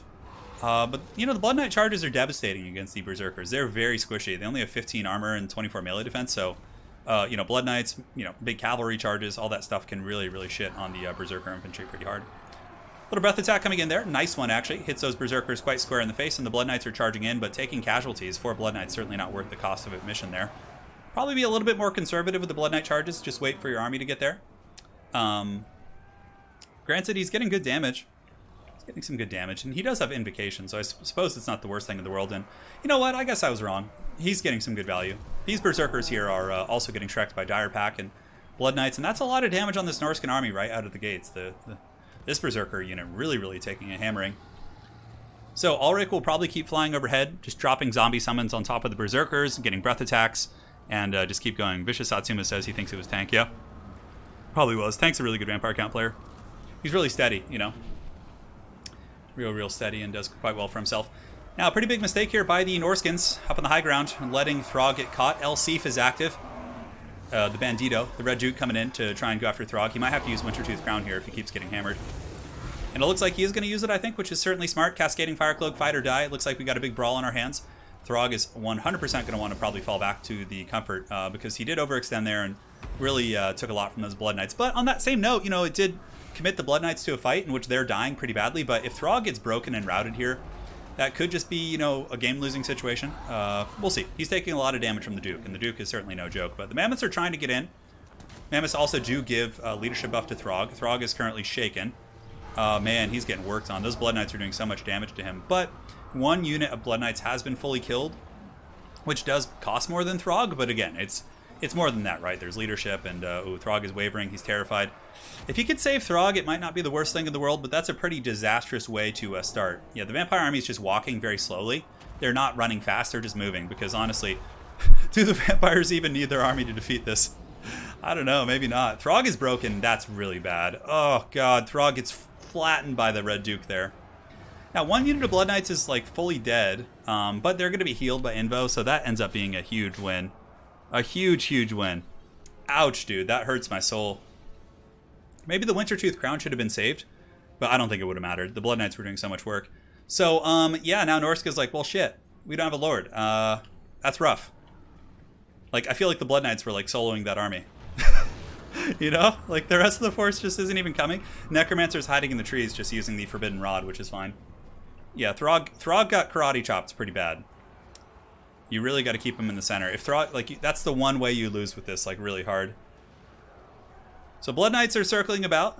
Berserker is certainly quite ripe for the charging. This would be a good charge right here because the monsters are kind of moving the other way. Zombies still causing their problems. And we can do a little bit of fast forwarding as they kind of posture in.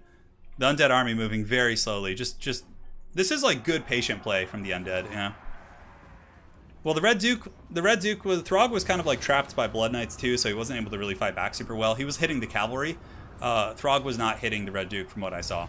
Look at that. Another Invo on the Blood Knights. God, that hurts so bad. That's going to be resurrecting Blood Knight models. And now the frontline fight is underway, which of course Norska has the advantage in. But the Blood Knights isolate another Berserker unit. This is the one thing you can't allow to happen in this matchup. You can't let your stuff get isolated and trapped like this. I don't know why the Blood Knights retreated there. They could have killed those Berserkers pretty quickly, but it looks like they want to maybe just get more involved in this engagement here.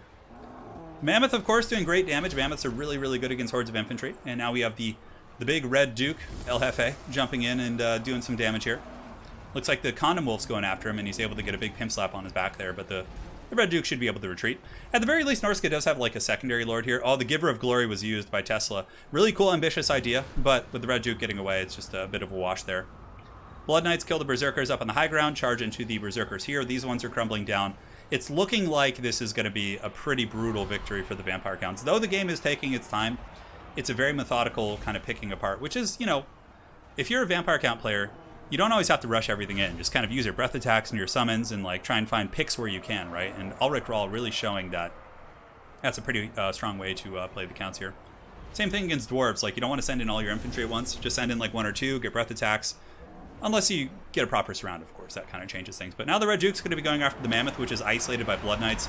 That's pretty much going to be some heavy GG. If those Blood Knights turn around and charge here, and these ones surround the other Mammoth from the back, there's no way this Norskan infantry corps on the low ground can do it. You can see the Berserkers are getting just annihilated, and the Skinwolf Urkin having a very bad time. So there goes the Red Duke once again up in the sky, going to be circling about and preparing to get a big old thick breath attack. Here it comes.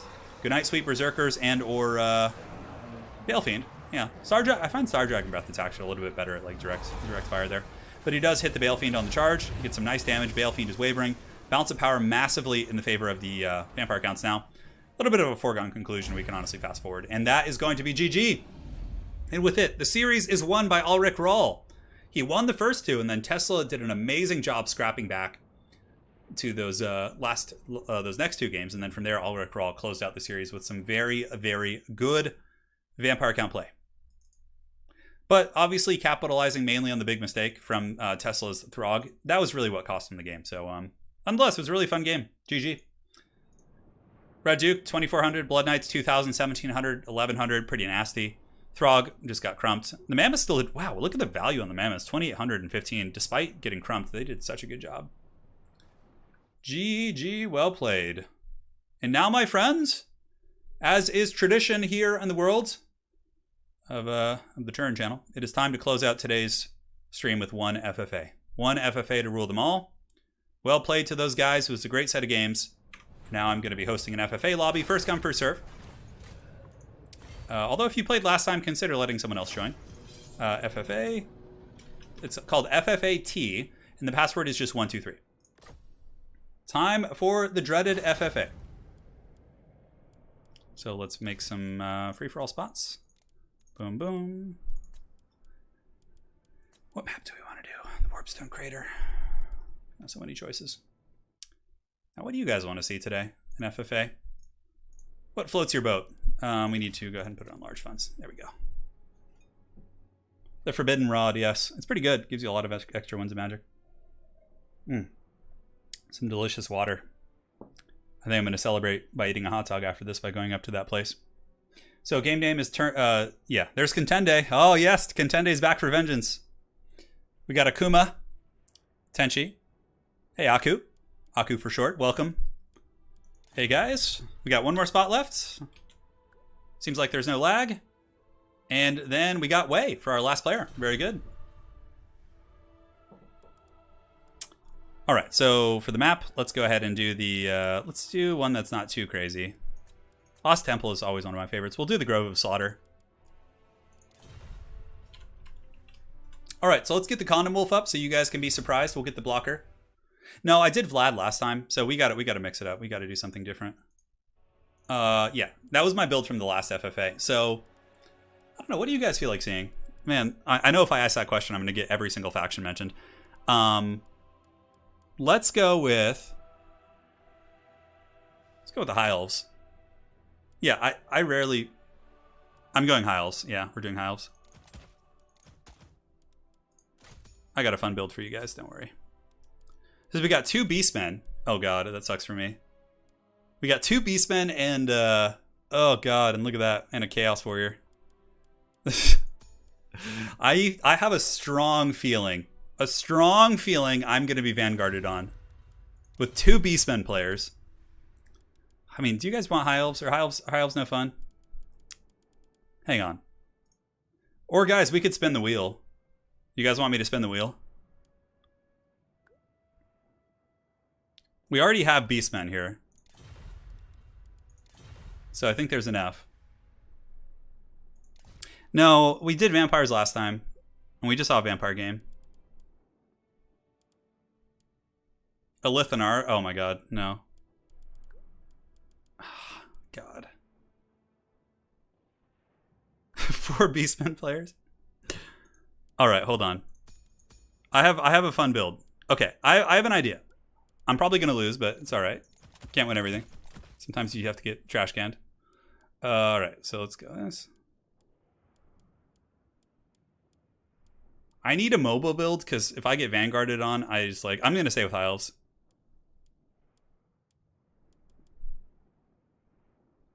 No. I think this is fine. You guys really want the wheel? Alright. You guys want the wheel. We'll do the wheel. I'm willing to compromise there. Hold on. Alright, I need to go to Streamlabs and find a way to play it. 1 second here. I didn't have it set up, so we'll do the wheel, but if I get Beastmen, I'm re-rolling. Because I don't want to have like a million Beastmen. Alright. I had a pretty fun High Elf build though. You guys are gonna be a little sad that you missed it. Alright, where's the wheel? Alright, we're spinning it. Here it goes. Norska. Okay. I'm down for that.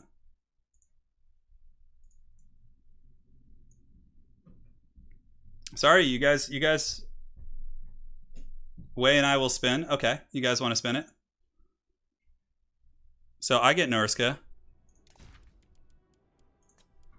So Way wants to spin also. Okay, so this one is for Way. I guess we're going even harder in the paint here. Thanks for sticking around. I know it's super late for you guys, but it's a fun way to close out the streams usually. So I'm playing Norska, which you know there's going to be some good shit coming. All right. So widgets. Spin the wheel. Sorry, I closed it as soon as I spun mine because I wasn't sure. So for Contende, Contende is going to get Tomb Kings. And then Way will get the... It's going to be like Beastmen, watch. Dwarfs. All right, this should be fun. We're all set. No more spinning. Do you know Dewey? I know. All right, so let's get rid of the wheel now. We're all set. And we can go ahead and play this battle. All right, so we got Beastmen. We have Tomb Kings. I don't want to do like... Oh, the Troll Legion is just so jankety. I wish I had like a Famir Lord. Huh. No, I have something even better. Hold on. Dun dun dun dun dun. Oh yeah, you guys are gonna love this shit. Whatever, it's fine. We'll just do this.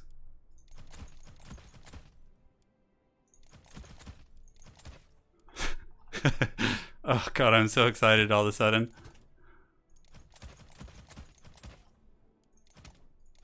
All right. Oh god. Oh god, this build is just so awful. I need a caster too. What am I gonna get? What am I facing? Dwarves and Beastmen and... Oh, I know what caster to bring here. Hell yeah. It's gonna be great. I probably need something that can like fight normally. What mass? I mean, Tomb Kings have their monsters. Can bring some of you guys.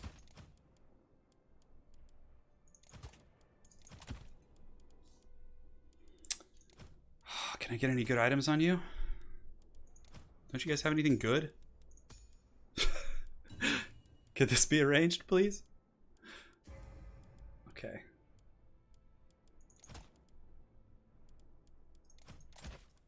Let's drop some chevrons.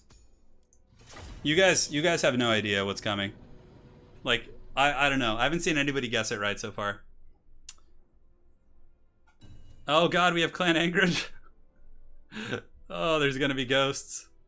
We ain't afraid of no ghosts.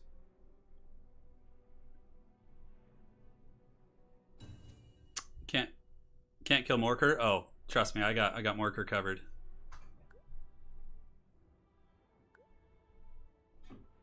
For anyone who played a lot of campaign with Norska, this one's gonna bring back some fun times. Contende is ready. Dun, dun, dun, dun, dun, dun. I don't know why the Chariots of Fire theme song is stuck in my head. Not enough living, only living Sartos armies. So like Aranessa. But you can't do that without having an undead caster. That's the problem, Shetland, because then you just don't have a caster, you'll have a vampire. Marauder champions? Alright, so who's ready for a mass troll build? Mass trolls, Throg. Is that what you guys think I brought? Well, I can assure you it's certainly not the case. Sir, the call of Sirtha Ek will be heard once more in the deep. We went full Sirtha Ek campaign army. Yes. Sirtha Ek is here. The old meme, lost but not forgotten. So we have like mass chariots with like Marauder horsemen. That's it. That's our whole army. I think there's... All right, let's get the dreaded Chariot Legion here. Oh my god.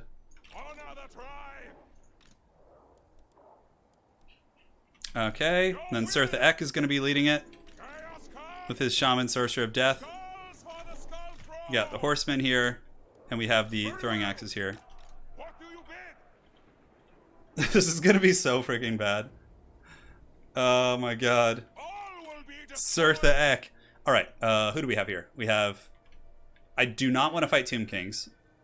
Fighting Beastmen is like bad too. Like honestly, I'm like not happy about any of the matchups I have. Hold on. I'm probably gonna get Vanguarded on, to be honest. Let's get like all you guys in the trees here.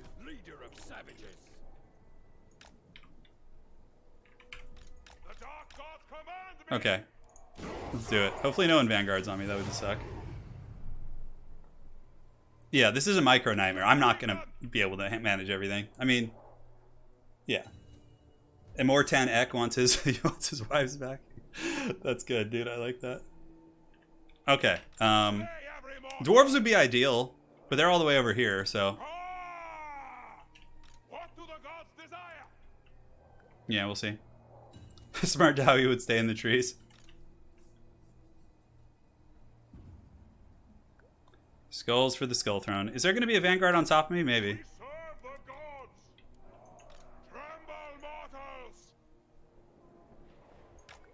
Okay, no Vanguard. We're safe. Alright, so let's take inventory of the armies. Looks like we're alright, so let's just move out. Autobots roll out. Look at this haggard-ass army. Alright, oh my god. All Ushapti Grapos? No freaking way do I want that. Surtha Ek will battle the Beastmen, it would appear. So let's just go get our horsemen and just like prepare. I do not want any piece of that Ushapti Grapo army. What do the Beastmen have though? I only see their lords, which is Kazarak one eye, dude. Alright, let's move. Let's go. Alright. So the dwarves are battling, which is fine. The Beastmen must have like a hidden force somewhere here. They must have something hidden. We'll keep our throwing axes back a little bit. Alright, that did like no damage, it's fine. Where is that Beastman army hiding? Are they just hiding in the bushes here? Like, are a million Centaurs gonna just like pounce out? Okay, let's move into the trees. Like, I don't know what the Beastmen are up to, man. We gotta just like keep scouting for them here. We can send like one horseman into the bushes here. He might have to be sacrificed. Okay, we're gonna wait for the Tomb Kings to engage on the dwarves, and then we'll give the dwarves a little bit of their favorite thing, which is chariots. Okay, where are we? Okay. Okay, I honestly have no idea what the Beastmen are doing. Oh, hold on. Oh, hold on. What's this? What's this? I can't believe my eyes. Unleash the chariots. The Beastmen are coming with full chub here. Alright, here we go. Let's roll. Autobots roll out. Chariots go. The Beastmen we can just kind of skirmish a little bit with. We'll pull this way. Oh. God, chariots, get into everything. Go cause problems. Oh god, there's so much stuff. And we're kiting the Beastmen back. We more or less lost one unit, which is okay. Okay, chariots are going. Let's just keep pulling. Got to make sure we keep moving through everything. And you guys can pull around the side here. Let's get the throwing axes going up into you guys. And we'll get these horsemen here. So we may have to like Tokyo drift through this army. Like not stay too long. So let's go ahead and drop a soul light here. That's going to help us get a little bit more damage on them. And okay, the throwing axes are getting good damage against the gyros. These horsemen are doing their thing. Looks like Surtha Ek. Oh, Surtha Ek just crushed those dwarves. That's great. Let's get on the Warriors of Dragonfire Pass. Charge into the back of these guys. And yeah, throwing axe is doing good. Doing great work, man. I'm happy with this. Okay, so we got some Tomb Kings flanking over here. We can go ahead and bring our Chariot Legion through now. So let's pull them all through and just abandon this engagement. We don't need to stay here. We can, because now we can let the Beastmen do their thing. So let's go ahead and start harassing this Tomb Kings army. Yeah, this is going to be good. Oh, okay. Alright, Surtha Ek, let's go. So we can blast you guys. Fight or die. We've gotten away from the dwarves. Let's bring the Grapos here. Get you guys kind of focusing here. Look at the chariots running over the Ushaptis. Surtha Ek! Surtha Ek! Let's go ahead and Spirit Leech these guys, see if we can kill one real quick. Very good. This is great. Alright, this actually isn't going terribly. We're rolling dirty. What do we have here? Is this Arkin? Oh yeah, Arkin the Black. You want some, huh? Alright, Sirtha X wrecking these great bows. Yeah, let's just keep pushing on him, man. Just keep moving up.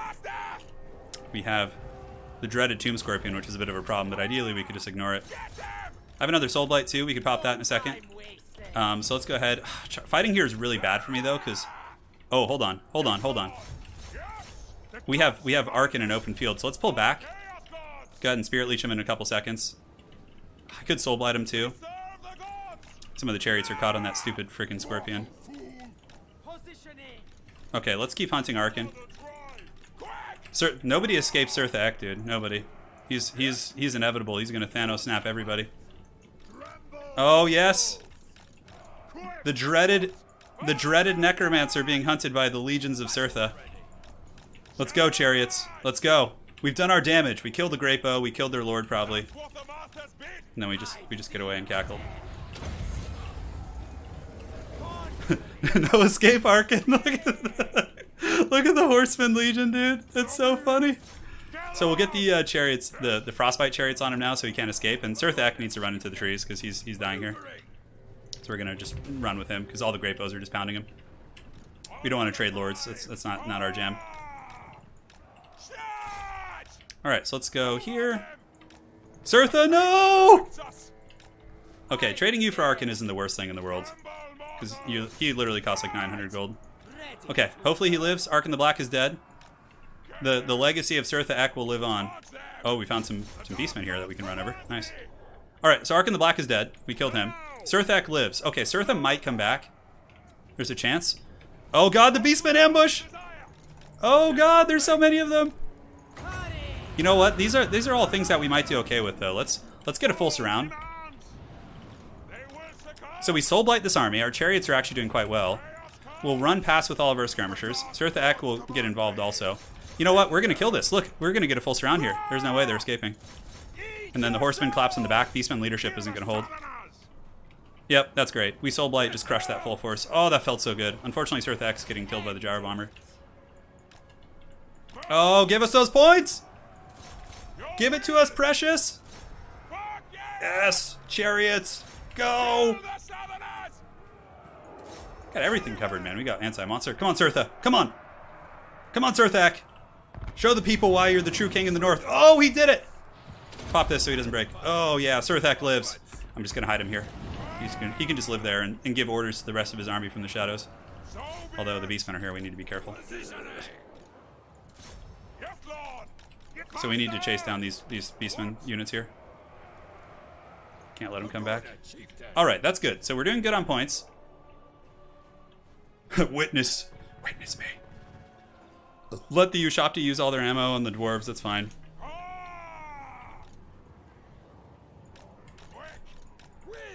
Come on, Sirtha. Hold on, man. Next time I play FFA with Spartacus, I'll use this build, don't worry. He'll love it. Okay. And these horsemen must be getting so much value, too. Alright, that's good. So let's go get these Houndos if we can. This is a nice spot to hide Sirtha, too, just like right in that little corner there. Although, Tomb Kings are chasing me. It's fine. We'll just drift through the forest. We have here some Centaurs. Oh god, is that a new Shopti summon? He's trying to get Sirthak! No. It's fine. It's fine. We'll just pin him in with the chariot mob. Oh, it shattered Sirtha! No! No! How could you? It's fine. We should be able to kill him pretty quick here. The chariot. Okay, Tomb Kings are coming. Let's go ahead and get these missile units ready to kind of counter skirmish here. Yeah, so no point in staying there anymore. We can move out this way. Is this just the Marauder Horsemen, I think? Yeah. We don't want to go up over here. The dwarves are still there trolling. We're doing pretty good on points for sure.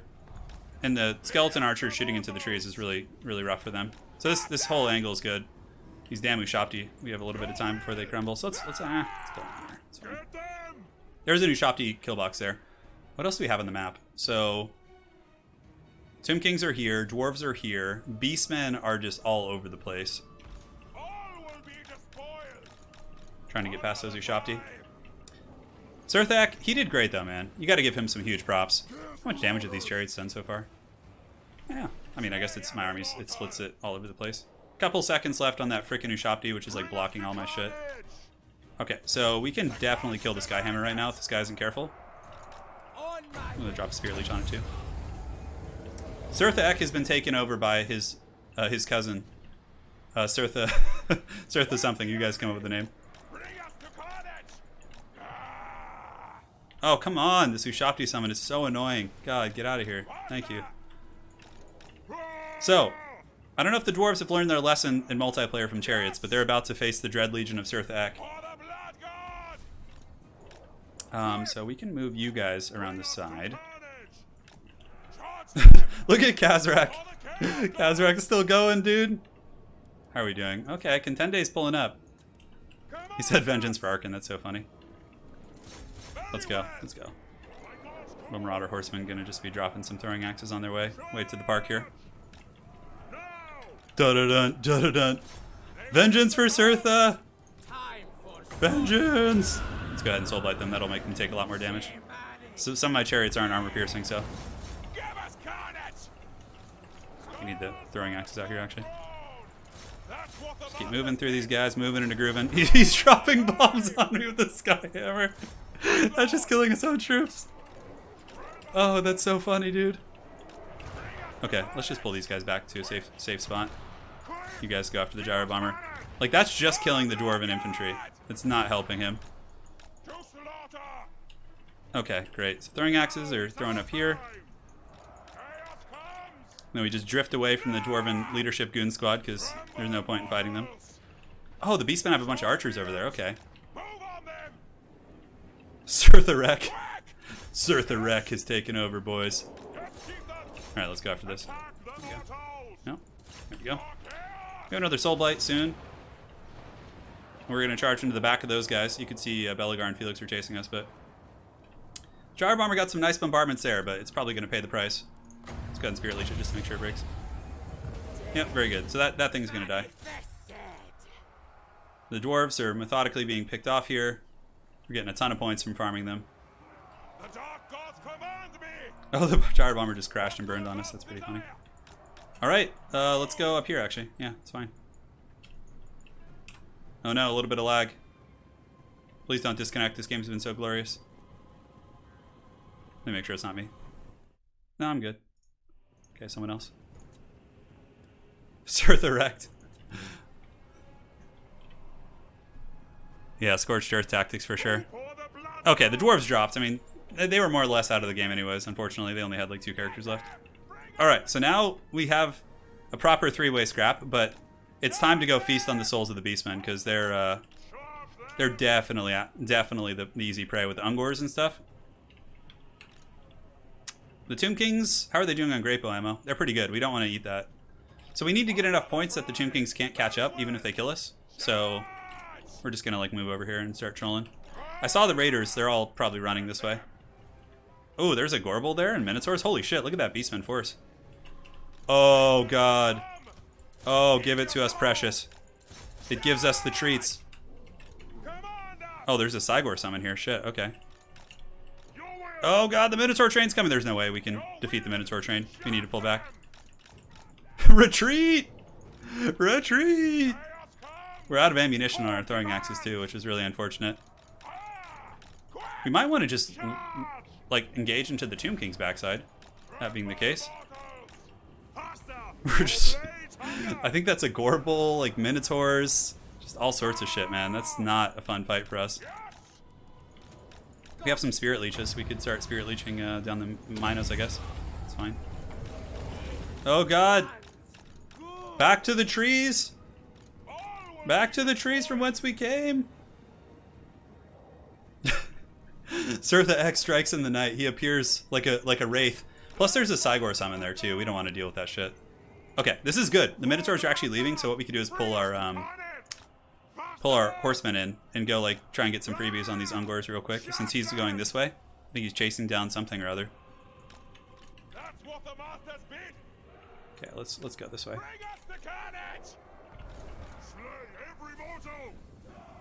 Oh yes.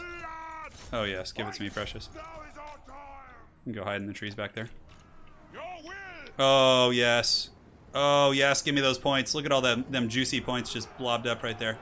Oh, yeah. That's the good stuff. I just need to get enough points that they can't catch me.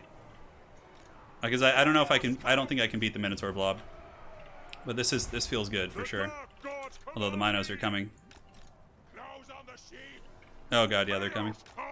Okay, we got some good points from that though. It's a good time to retreat. Yep, that's nice. That's fine. Let's run away before the Minotaurs. Oh, some of our guys are stuck. They're gonna have to pay the troll toll. How are we doing on wins? So yeah, we're pretty much not getting any magic right now. He's got 2 Minotaurs with shields and a Gorble. Ugh, great bow fire. Hell, that sucks. Let's go ahead and move over to this tree line. How's our Marauder Deathcaster doing? Yeah, pretty good. 1,000 gold there. Pretty low on ammo. Pretty low on ammo. You know what? We go around because we can't have the Beastmen like flanking us while we attack from the front. Yeah, the Minotaurs like want that. So we go around the back. We flank the Tomb King's force like so. And then the Beastmen ideally attack them from the other side. It's a little bit hard to tell. Some of them look to be taking the high route here. We could actually hide these guys here. Let's hide some of them in there. See if we can like ambush later. What time is it where I live? 5:30 and 5:30 p.m. Oh yeah, those great bows will be ours. Let's move. Yeah, Beastmen are coming up and over the top. This is perfect. This is exactly what we want. We can scream across now. Because our chariots do have frostbite, so if we can catch some, we can like... Oh yeah, he knows. He's gonna try and escape here. We have to go for the death thrust. But so many of our things are just like so mucked up here. He's gonna get into the trees. That will penalize his Ushopti in combat, but it also penalizes me a little bit. Okay, so he's gonna shoot now, so we gotta like juke into the trees while the rest of our force advances. Soul Blight is the way here. Soul Blight plus... Okay, so we can do a Soul Blight and a Spirit Leech, and then we're out of magic, basically. Let's see if we can like lure the Beastmen to attack those. Okay, let's party. Let's go. It's fine. Let's fight it. We're Skeleton Horseman Archers. We should win that. Move you guys over. Oh no, somebody else gonna drop hack now? No, we're good. Okay. The dreaded drop hack. Oh, found some raiders. Shit. Okay. Yeah, those Skeleton Horsemen are going down. You just... Yeah, just keep guiding. The Beastmen can chase these guys into the Shadow Realm if they want to. And we'll move over here. Go! Go, Surtha! This is where we Soul Blight, because it lowers the armor, so our basic chariots will get way more damage. Yeah, this is like Point City, too. What is he stuck on? Oh my god, you guys see this shit? My freaking guy is stuck on a tree. He wasn't able to get out. Oh, that's so stupid. Okay, let's go. Yeah, my guys in the forest obviously lost to the Ungors, no surprise there. Oh, but the Beastmen with a Khazrak one-eye ambush! Alright, pull back! Retreat! Retreat! Okay, look at Khazrak with the ambush, dudes, that's so funny! Freaking Khazrak one-eye, man. Just a true scourge. You can collapse right here, it's fine. Oh god. Contende is coming for it, he wants it, dude. Okay, so we did some damage there. How's Surtha doing here? Let's move you around the back here. What's chasing us here? Okay, you know what? I think we could do this. So we get a Spirit Leech on Khazrak. He's probably going to try and run. He should be frostbitten right now. Oh, but that stupid tree is going to block my charge. God damn it. You better watch out. Oh, Khazrak. Okay, charge the dogs. That'll pretty much instantly kill them. Okay, that was good. That was good. Yeah, now we take out these doggos, get some points. We shot 2 great bows. We're shooting into Minotaurs. Alright, now we hunt down Khazrak, dude. We're coming for you, Khazrak. In Mike Tyson voice, I'm coming for you. We gotta go for it here. This is our final stand. Kazrak will die in a couple seconds. Get the Kazrak and then escape. So we sacrifice our dudes here. We pull around. There's some shit fighting in the trees. Let's go get involved in that. Kazrak is down. We got him. Now Surtha Wreck will run, while our Marauder Horsemen buy time for our chariots to escape. Beautiful, I say. Beautiful. Shopty Great Bows are out of ammo. The Beastmen are force pathing through. Yeah, I don't know if we can fight them here. The Minotaurs are going to wreck us. I mean, we could try. Screw it. Try fighting them a little bit. They're all pretty damaged, but we'll charge a little bit. Yeah, because I don't think I can get away from them. Maybe. It's hard to say. Okay, some of the Minotaurs are actually getting pretty close to breaking. Let's put these guys in two and see if we can get our healthy ones away. Just like leave the other ones as sacrifices. Finish off the Skeleton Horsemen. How did we do? You know, we did some damage. It wasn't the worst thing in the world. Come on! Come on, Surtha! No! I think we got enough points, though. I think we got enough. We're getting some in the trees here, too, it looks like. That's nice. Getting some great points, great bow points. We need to go fight the Tomb Kings here. So that's another tactic when you're playing FFAs. Like, you need to, if you're trying to keep someone from, you know, getting ahead like the Beastmen, you need to give your points to the person who's behind them. That's what I did to Spartacus. I gave my points to Gojira to try and keep him from winning, and it did work in our hot dog stream. Here they come. Yeah, I don't think anybody can catch me. Akuma is very close. Akuma's doing a great job. But we need to fight the Tomb Kings. That's the game plan. Move over there. Being chased by Minotaurs. Let's lure him into open field and see if maybe we can get a good charge and like break him or something.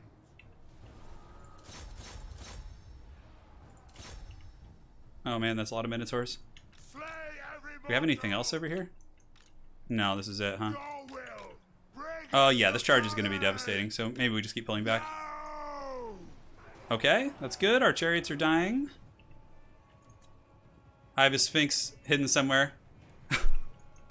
Contende says he has a Sphinx hidden. Alright, let's charge these guys. They're wavering, so maybe a good charge will break them from the chariots. Nope. It did punch one Gorbel, though. Yeah, we'll just let it fight. It's fine. We don't need to fight anymore, I don't think. Ooh, it's going to be close. I mean, I don't think there's enough points left on the map that they can get back. I just don't. Yeah, we got some dudes here. Charge in and try and break him down. I don't think there's enough points. He'd have to get to, like... I guess there's still some great bows. I don't know if Tomb Kings have anything lurking. He was drunk on hot dog buns. Witness me! Alright, where are you? Oh my god, there's just this like random ass chariot. Oh my god, is it stuck? Dude, look at this shit. It's just like stuck in the forest. Alright, let's come around. I think that's GG. I'm trying to get to you. Here. Drag us to the souls. My chariot is stuck in a tree. One sec, on my way. Why is this chariot just not breaking, dude? Corn demands. Fast. Oh, I'll give them the fast forward option. Oh, hold on. Wait, the Beastman might get me here. Hold on. He was able to get enough points there. Come on.